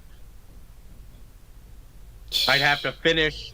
Well, Full Metal Gator's almost finished, but then I'd have to finish Rolling Reversed. I'd have to start another fic, and I have to finish 9 years later. The reason receiver K's went so long is that he made me boot up devlog. He cheated. God damn it! Oh, so he did have artificial runtime. Oh my goodness. Yeah, well, he did the voices with me, you know. Oh, okay. That's okay. That's fair. Hey, I was there too as Mr. Hawthorne. Don't forget that. Yeah, he was doing voices with me. He for the counselor. He did a David Hayter impersonation because he brought up Metal Gear, and I'm like, well, guess what? Now you're fucking doing it. The bear, the bull, the bear, the bull. But how's the taste? Dude, the Game Awards sucked yesterday. Yeah, they fucking did. Yeah. That came out of that was that I listen. made an edit of Roach and it became an emoji in his server. Yep. There's Of course. Oh, you made that one? there's some interesting things available. There's Borderlands 4 doesn't look like the shit show that I thought it'd be, but What? Don't But- don't pre-order it. Wait till it comes out. no, of course not. No pre-ordering. Jesus, who does that? I am a diehard fan of Borderlands. I fucking love Borderlands. Yeah, I grew but up on it. I felt so horrendously betrayed as Get to how they. right. My beautiful Maya, my beautiful siren. Ah, I haven't. I don't think I'm I even miss gonna Scooter. watch the movie. Like, they Right. absolutely they killed her in the worst mode. It's like she got the Joel treatment, for Christ's sake. Yep. yeah. No glory for the fucking But- character you spent a lot of fucking time with. Yeah, Just, Why oh, you're fucking out. Kevin New Hart? faces. Why even show them? Why yeah. even show? Like in Joel's case, it would have been better for him to die of old age off camera. Frankly, I remember and then have playing- some other reason for Or the have guy an to live actual meaning, or actually have a meaningful sacrifice. here. I mean, instead Joel of was being- by that point in or- his 60s, right? So it no medical technology. He could have died in between the games, and people would be like, Very "Oh, much that's so. so sad," and like Yeah. they could have an emotional moment about how she misses Joel. They could have had a And small. then They it's could have not a small. revenge is bad at the end, where you don't get your catharsis. They don't. Rob, Yeah. they wouldn't have to rob you of that. Joel died peacefully at some point, and you missed Joel. Yeah. You could even have still played as Joel in the beginning, and just been like, in between now and then, he passed away. Because that's like a few weeks or months. Maybe allude to something that he like ended up like scratching, like cutting open his hand on something. And he goes out in a Yeah. fucking blaze of glory, and that goes out in the most violent bout of grumpy old man rage he could possibly imagine to save Ellie and whoever the other cast is, holding off a horde of something. That would have been amazing.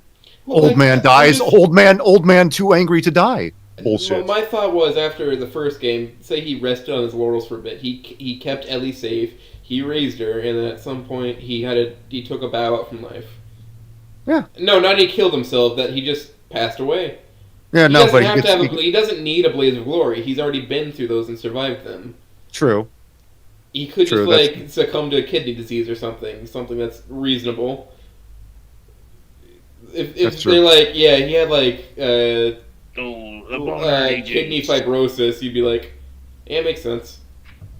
What would be crazy if he was like a clicker? Oh god, that would be just heart fucking wrenching, wouldn't it? Ellie would have killed him way before he turned into a clicker. Yeah, it's true. Like, You're right. That's the first stage. Or he'd kill himself. Fuck it. If she couldn't do it, grump. Like I said, grumpy old man rage shouldn't be underestimated. I also hate how it's like revenge bad. You'd be no better than me.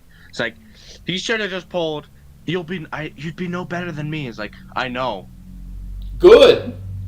Yeah. Fuck off. Die. I hate you. Yeah. Not every protagonist needs to be a shining example of justice. You're in an apocalypse, dog. There is no justice. There's only survival. You Boy, took let's from just me, say, and you've been attacking me non-stop. You are an issue for my survival. Die. Yeah. No shit. No, there's no. Apparently, Justice- only one of us can fucking live because you've come after me multiple times. Yeah. Die. Justice is dead. In that universe, there's no justice. They say, on the road to revenge, dig 2 graves. But I've always found that stupid because I'm gonna need a lot more than 2 graves. I like that. That's great. That's fucking That's stupid. good. Leave him to rot.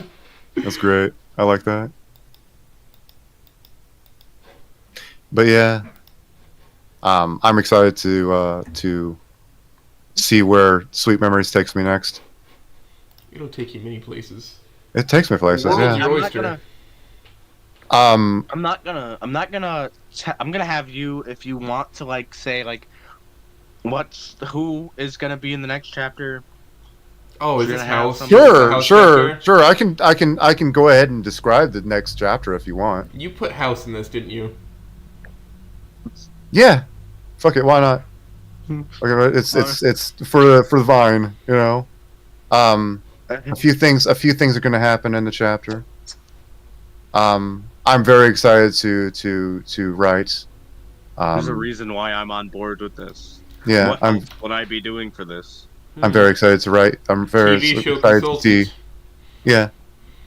And The interaction really just was like, yeah, I saw your comment. Was yeah, House would be funny, but I don't know how to write him. yeah, no, I do. I really don't. I do. Yeah, I know how to write him. yeah. Coach me how to write them, and I'll write them. Put him in. Put him in, coach.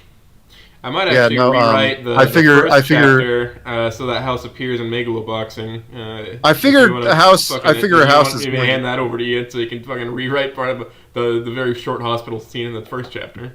Mhm. I can hand that over to you, Sid. Let you take a look. Man, I figure in chapter 16, the House is going to be pissed. And- Cuddy, what are you Moron. fucking doing? You moron. You fucking You're gonna kill moron. him if you give him the Who- Heike drug. Who is this monkey, and why was she never told? Why was I never told that she's his father? Or Jesus Christ, her mother. I'm Sorry. I was thinking he is going to sound calm but yet annoyed. Yeah. He's like, how did you know this was his mother? And like Bang's like, yeah, but I didn't think it was important. It's like, I didn't think his mother was Do actually a you monkey. do you understand? Moron. Do you under did do you not you? take biology class? Yeah, no shit.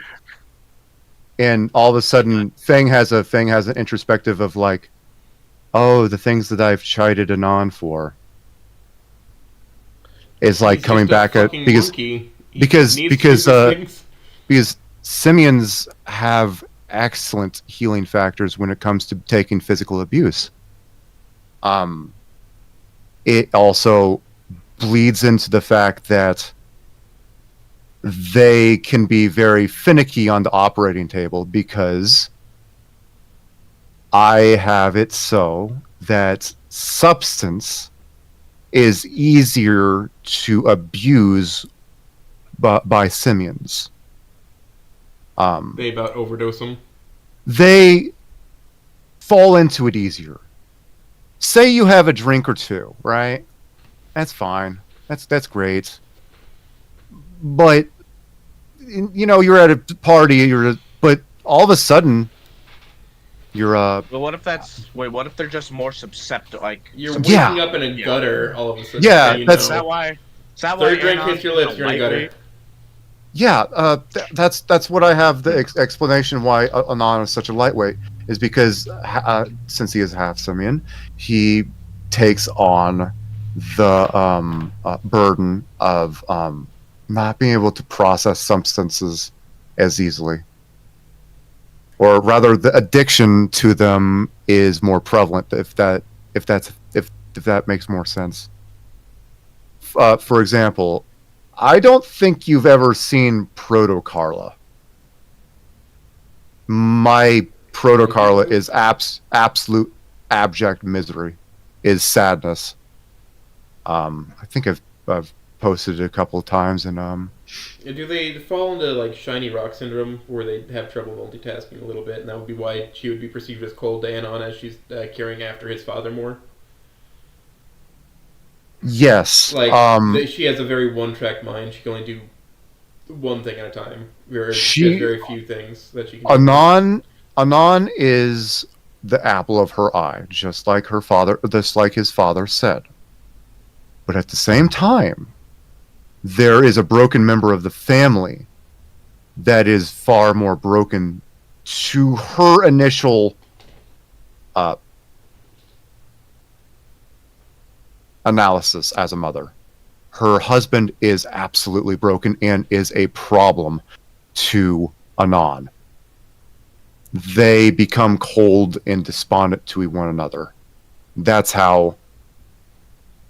It's the silence is what bugged Anon the most, and that's after his grandparents passed.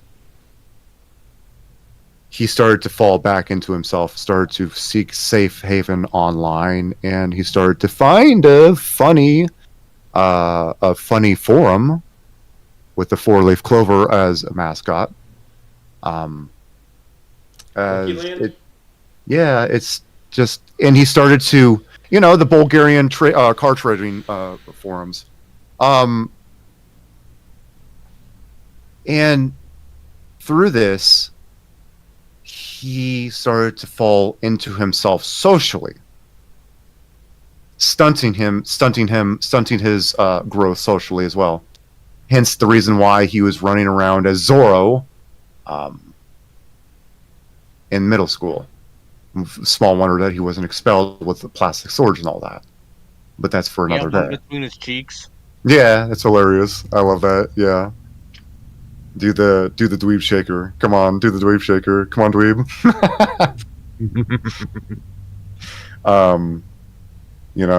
Fang loves her dweeb meat just as Olivia loves her dork buns. It's just a thing. Do it, jiggle and go. Mm-hmm. Oh, God, I need to get the cool bug art now. Do jiggle. Yep, I need to get the cool bug art now. No, 1 second. I gotta find it. I gotta find the comic. Let me find the comic. Let me find the fucking comic. 1 second. I actually have it. Well, like, I was more specifically, is it There like shiny you- object syndrome? It's whatever is the most pressing at the time is everything to her. Yes. Very much so. That's Funny acquired. that would be primarily I could imagine that. Being her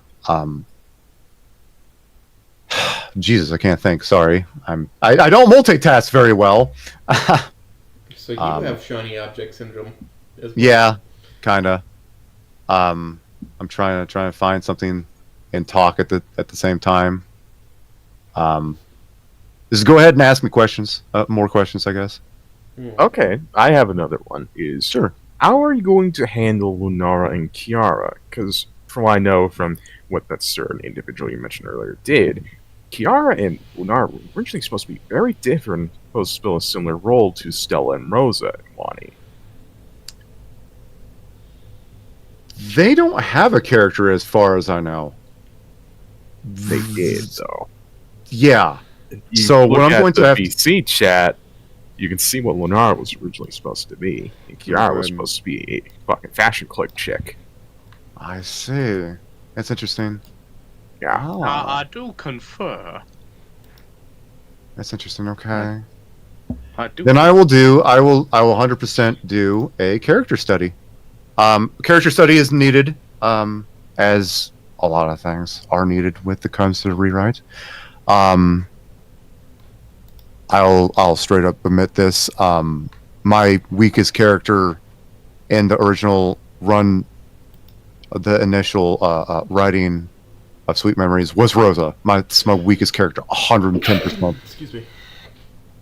Because I want to write Rosa, but at the same time, I don't want to write Stereotype, number 43.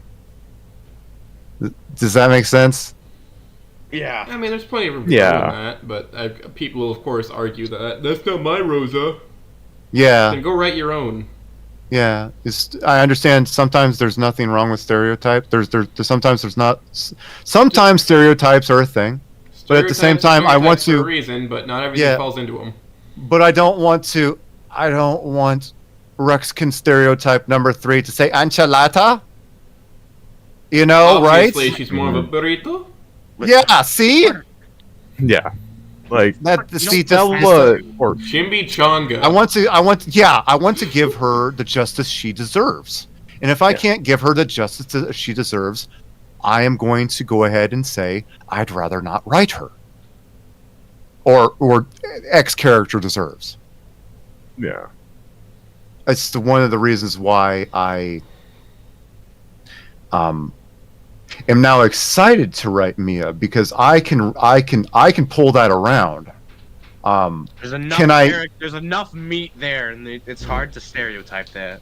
Yes, there's enough meat that I can work with. I can work with something that she had a small envious streak of what Inko and Olivia had. Right?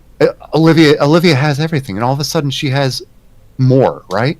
What is the bitch? Well, why does the bitch get to be happy, but I don't? Right? I'm absolutely miserable over here with my father, who is passed, and I can explain her greaser nature by her father being a car mechanic, blah blah blah blah blah.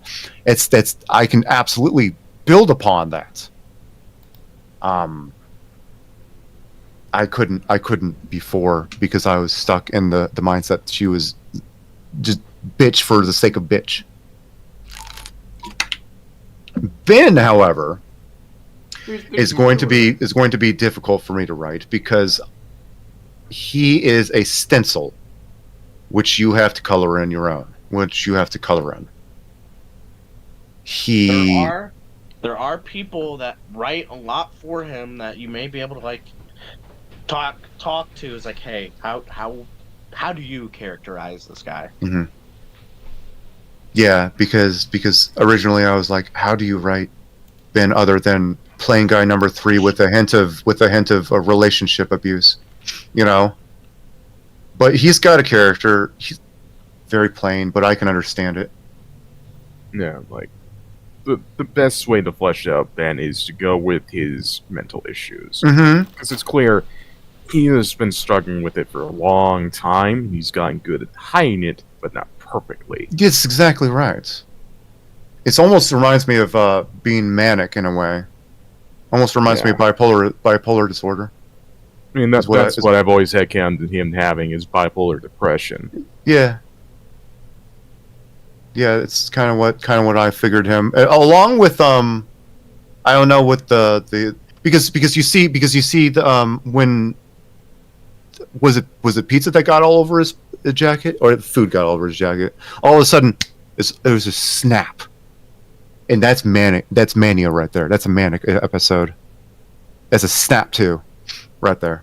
And I'm like, oh shit! I'm looking in the mirror. You know, I had to deal with that when I was younger. But yeah, no. I'm excited to write new and exciting things for characters that I've never written before, and I will definitely take on Kiara. And I will definitely take on Lunara. I will need a few people to consult. I know a certain mathematician that he could probably consult for a couple of those characters. Point them in the direction of Sweet Memories, and I can hash out the details later. I know, you know who they are. Certain mathematician. They made a certain calculation. That's There is a certain funny art golem by the name of Hayes you should get in contact. Because the man has chronicled the development of Wani, and I'm sure he can give you some insight on these characters. Especially the original versions like I've mentioned. okay. No, because the Lunara does kind of stand out as a kind of what do you call that style? Is that excuse me, gothic? Is that gothic that she likes? That she dresses as? No, I don't think so. She just wears a sundress, isn't it? I'm thinking of something else.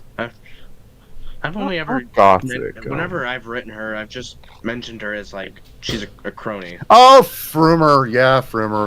I love Frumer. Okay, got it. Yeah. God, that's hilarious. Actually. Okay. No, I remember that. That was perfect. Yeah. Okay.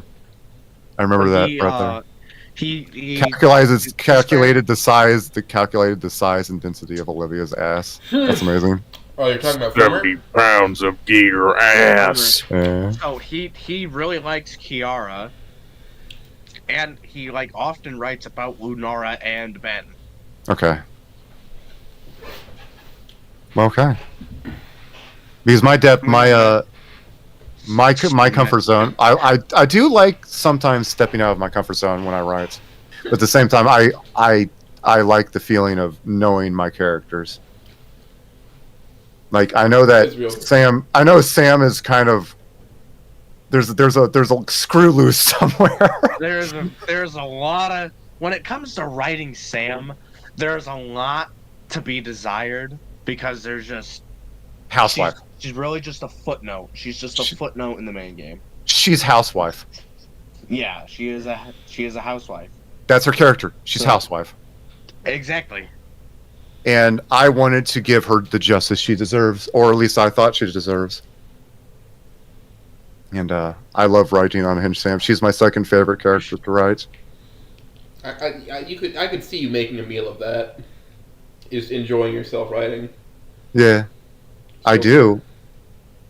Oh please, when I wrote the star stickers, I said, "Oh God, this is stupid. Oh my God, this totally is a thing," and I'm just giggling. I'm giggling to myself. Sorry, the video in the background has the plates on a Stegosaurus jiggling. You'll see them in a second. Oh, let's see here. Let's take a look. That's an Allosaurus, though. Yeah, there's a lot of Allosaurus stuff. I don't know if you missed it or not. Oh yeah, there it is. Cool. The yeah. jiggle. That actually Do a jiggle. Do a jiggle though. Do a jiggle though. It do jiggle. It do jiggle. So there you go. It do jiggle. Sorry. My Stella's poison the well. Every time I see a Stegosaurus now of any sort, I just go, "Mommy." Yeah. See, that's the danger with the craft we partake in. I remember when I did my interview, I got Frumer to be named Ask Help Guy for like 3 weeks. No, it was like a full month and a half. Get him. All right. Well, let's continue this trend. What shall we call him this time? Well, we don't have Starman in the chat though. He was in the chat earlier. Was he?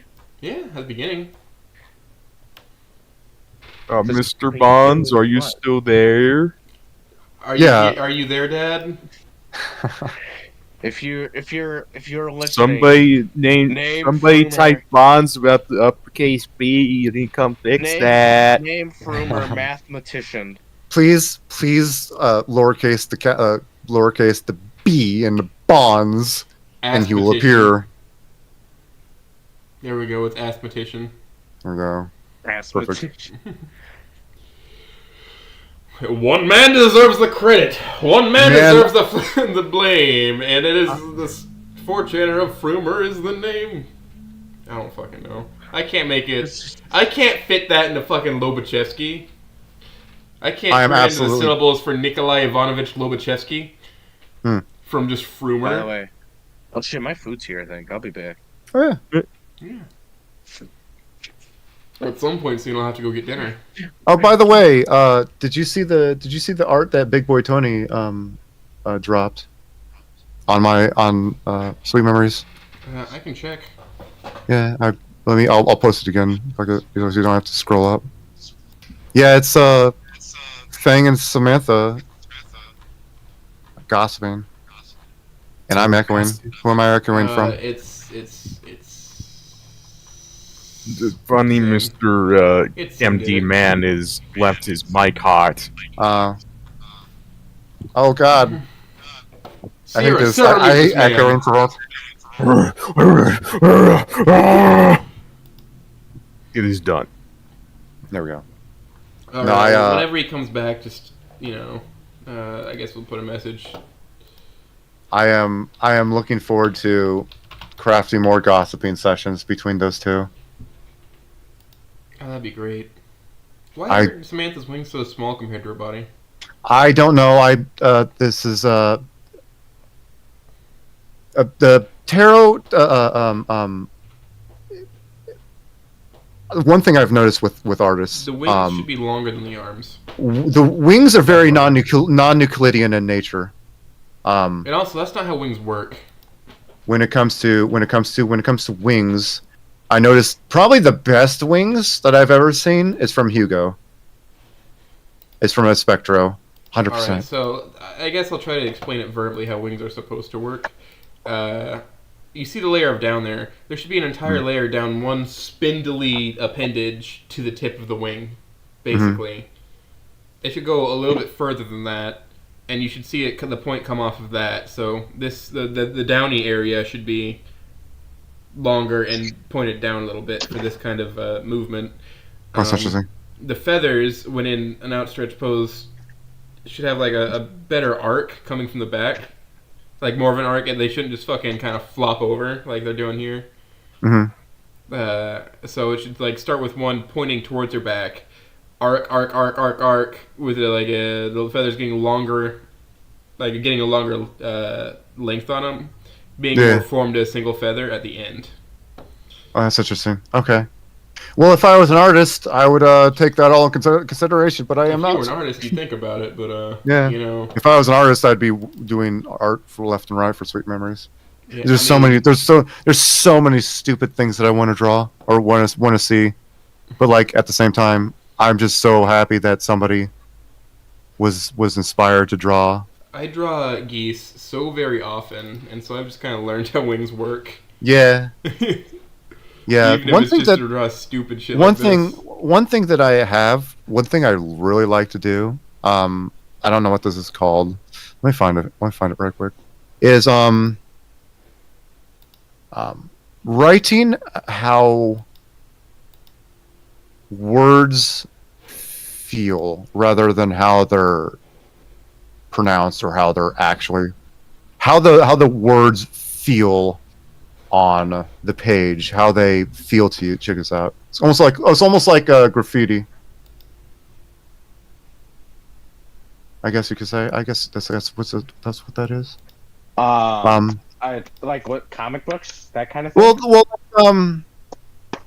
I don't know how to explain it. Like I said, like for example, when I hear Nacer, when I want to stylize something, there you go. There's Nacer's signature right there. I guess you've brought up names. Let me put this in, however. He don't has know. a bunch of styled stuff. Gallery? No, it's not in there. Why are you not saving the downloads folder? God damn Certain it. characters have a certain like personality to them on how they write their names. Because Yeah, that's it right there. yeah, I figured anyway. I just thought that was cool. I thought that shit was cool. But right. Like even I have a certain thing. I took my name and I did it how I made it out of a bunch of different fonts and stuff of different things I liked, and Eventually, I want to use that as like a digital signature. Oh, I already have a. Oh, here they are. Here's the other ones, by the way. Here it Yeah. is on a mug. Oh, that's cool. Shit. I do have a very simple signature for my real life, and I don't have one for, works I put out digitally under the pseudonym. This is, If you see a painting I make, just know it looks like I had a seizure when I sign it. My signature is basically this. It's a capital BAC with a strike through it.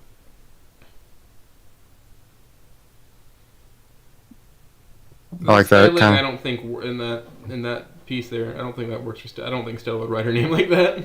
Oh, I thought it was cool because of the spikes. That's all. You also got like Chet. That works. That's like an athlete signature. probably, You like- see what I'm talking about? Fang. That's Yeah. a rock star would add stuff like That would that. write their name in Japanese. That's what Stella would do. Yeah. They would it write their name in She Japanese. would write it in like kanji or something. Yeah, she would, wouldn't she? Or no, it's not kanji. Kanji is like one letter is one word. It'd be Mia is funny. Mia's funny because Mia's just rage writing. That's what I call it. It's just total scratch. I don't know. I don't have a tablet. I'm doing this all with the shitty mouse. So, in Paint. All in one real fucking stroke anyway. Kino. But yeah. But And also Ben. I don't think was- Ben is literally. This is me trying to figure out how the. He'd write in cursive. He would, wouldn't he? He'd write in cursive. He wouldn't I'm run gonna in be big real. blocky bin. The kids, they would be blocky because cursive is a dying language, and like the Winecast people last generation really use cursive. Are the one It's still generations used for letters. They are late Zoomers. late Zoomers? Okay, that's what I figured. 2 years younger than me. Cursive is still used for writing letters. To save strokes.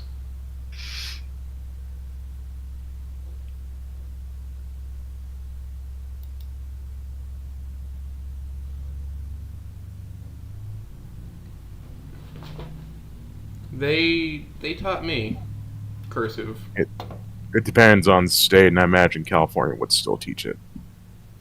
Yeah, true. I know that.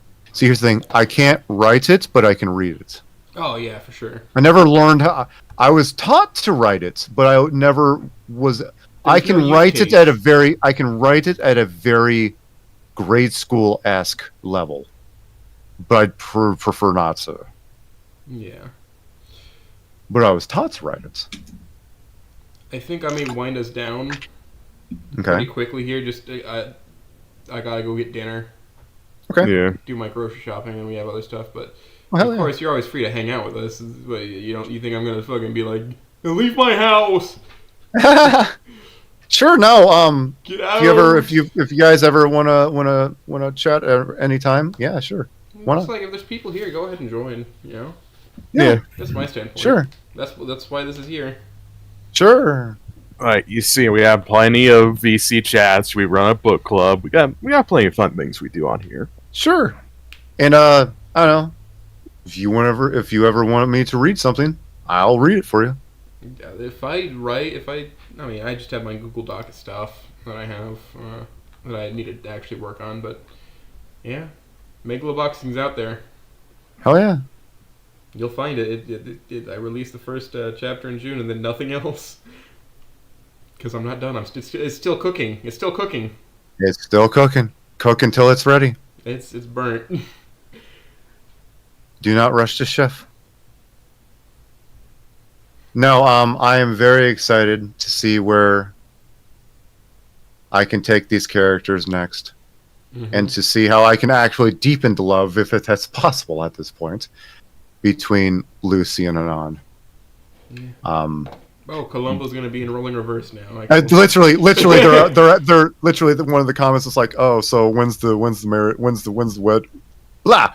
When's the wedding chapter? I'm like, we've got a while soon, literally. Yeah. I like Chill out for a second. I love Lucy's reaction to Anon just after eating a bite of casserole. He's like, "Marry me, Lucy Aaron," and she actually has a small mental breakdown, and she's like, "Later, okay." Ah, God. Yeah, that's how that question works. It's later. She's a total. It's I She- will. The Aaron women are total glass cannon builds. They can devastate their men. Absolutely, they melt the fucking brain cells out of them easily, 100% easily, just by a look, by a wink, by a smirk. So help them God if their men say how pretty they look. Right? Yeah. That's it. It's so good. It's like, it's like DEFCON 0. DEFCON 0. The dweeb is being sweet and cheesy again. DEFCON 0. Oh my God, core meltdown. I'm gonna hold on before we sign off. You just remind me of something. Apparently, for the past fucking 100 years, my family, all the men in my family have had the same taste in women. Yeah? Yeah. I'm sure you can guess. That's Same exact test. We like. Well, when they start out, they're not so serious. Like kind of more spiritualist. Not like pagan or whatever, but Mhm. like more open to other spiritual ideas. People who research into things, tarot, fortune telling. Like it's all people are interested in that sort of thing. Mhm. It's always been that, and like they've always been like a little airheaded in their youth, and then they, I don't know, I guess grow to be mature or whatever. Because Well, that's interesting because the way that well, if I can answer that right quick before the way that I've written Samantha is I call her quote unquote party girl Samantha because before Lucy, she was and Rip were in the heights of their party era. Lucy asked Samantha, "Oh, you're a party girl? Oh, Dinah Fornes certified, honey." And one night, Samantha drags Ripley into a broom closet in the middle of a rager of a party. In a week, and a week or so later, those two pink lines absolutely fundamentally changed Samantha. It was a oh holy shit, here it comes moment. And she went from absolute terror party girl of Volcadera Bluffs to mother hen of the household. So fast that it gave Ripley whiplash. Yeah. That's how I write. That's how I'd love to explore those two's dynamic. And maybe, I don't know. Ripley and Sam Fick would be fun to write, but at the same time, I know Swan has already gotten I've that. seen one previously. A month Yeah. ago. Yeah. I've also seen a fic where they just like Volcano High, but everybody's even more retarded. And Ripley and Samantha are actually Ripley and Samus Aran from Metroid. Yeah. It's great. It's fantastic. There's something to be said about the brain rot with Caveman Flow. It cracks me. You've seen. There's like also Oh. lines It's one of my from it favorites. for like they Have you not Caveman seen? Flow, Have you but there's seen something not? else where it's like lines from Caveman Flow? Or that Have you would not mean, seen- Dracula Flow if Anon did it? Have you not seen the lines that the Caveman Flow notes that I have because I can't put them in lit class because Pokey yells at me? Oh, give them here, Unleash my them to the man. world. Okay, I'll have to drop you the doc then. do it with them what you want. But I love that stupid brain rot so much. It Wow, makes me. This is. You ever heard of the Midwestern Goodbye? I have I not. said "whelp" like 20 minutes ago. Oh, Oh Jesus, no. Yep, no. Well, it's time to go. Yep, exactly. Well, all right, 20 more minutes. Yep. So anyway, I thank have you my so quote. so very much for hosting me. I really appreciate Yeah, it was this. a pleasure to have you. It was a pleasure to be Of here. course. Now, if there's And, anybody you'd like to nominate forward for me to try and find and grab, I got the next Meister one planned. Meister T is the next You know, one. I've seen him hanging around, and I've been interested in him. Ooh, I've seen him around. Mr. Ashes of Gaia. A certain Canuck would be very I excited for that was one. physically repulsed so very hard by Porcelain Doll. First chapter, I had to drop it. That's a very Dame. so yes. Go ahead, have him on next. He deserves he it. wouldn't be next. We have Sarge, and then. Oh well, whatever. That would Yeah, be my, I guess, Sarge isn't While somebody while you're we're aware of. here, while we're here, I let's guess share plans for the let's give the schedule, folks. For the next Next while, week, we have Sarge, Tuesday, then Voided Pawn. and we have Void Upon. The next week we have A Smooth certain Rock. individual who writes a funny monkey story and a funny Polly story. You Yep, can we guess have who Smooth that Rock is. coming at the end of the month. I still need to get in contact. Then we have with Lanny. him. You're an That's absolute not fucking for idiot sure if you then. haven't ever heard of Lanny and all his works, his wonderful things he does. You're a buffoon if you've never heard of it. Okay? Hmm. And some life-changing stuff he writes. It's amazing. And the art he makes. Oh, he's a modern-day Leonardo. The Ninja Turtle. Then after that's kind of floating a little bit, I think, with Iron Will, and I think there's one other. But as it sits, that's our schedule. I think Iron Will comes right after Lanny. Cool? Everybody got that? Sounds Yep. great. Alright, any closing remarks before I head out and tell them the thing? Yeah, sure. Drink water. Stay warm this holiday season, Christmas, whatever you celebrate. Love yourself. Excellent. Alright, well, I'm going to have to tell him to see Space Cowboy. See you later. Bye-bye.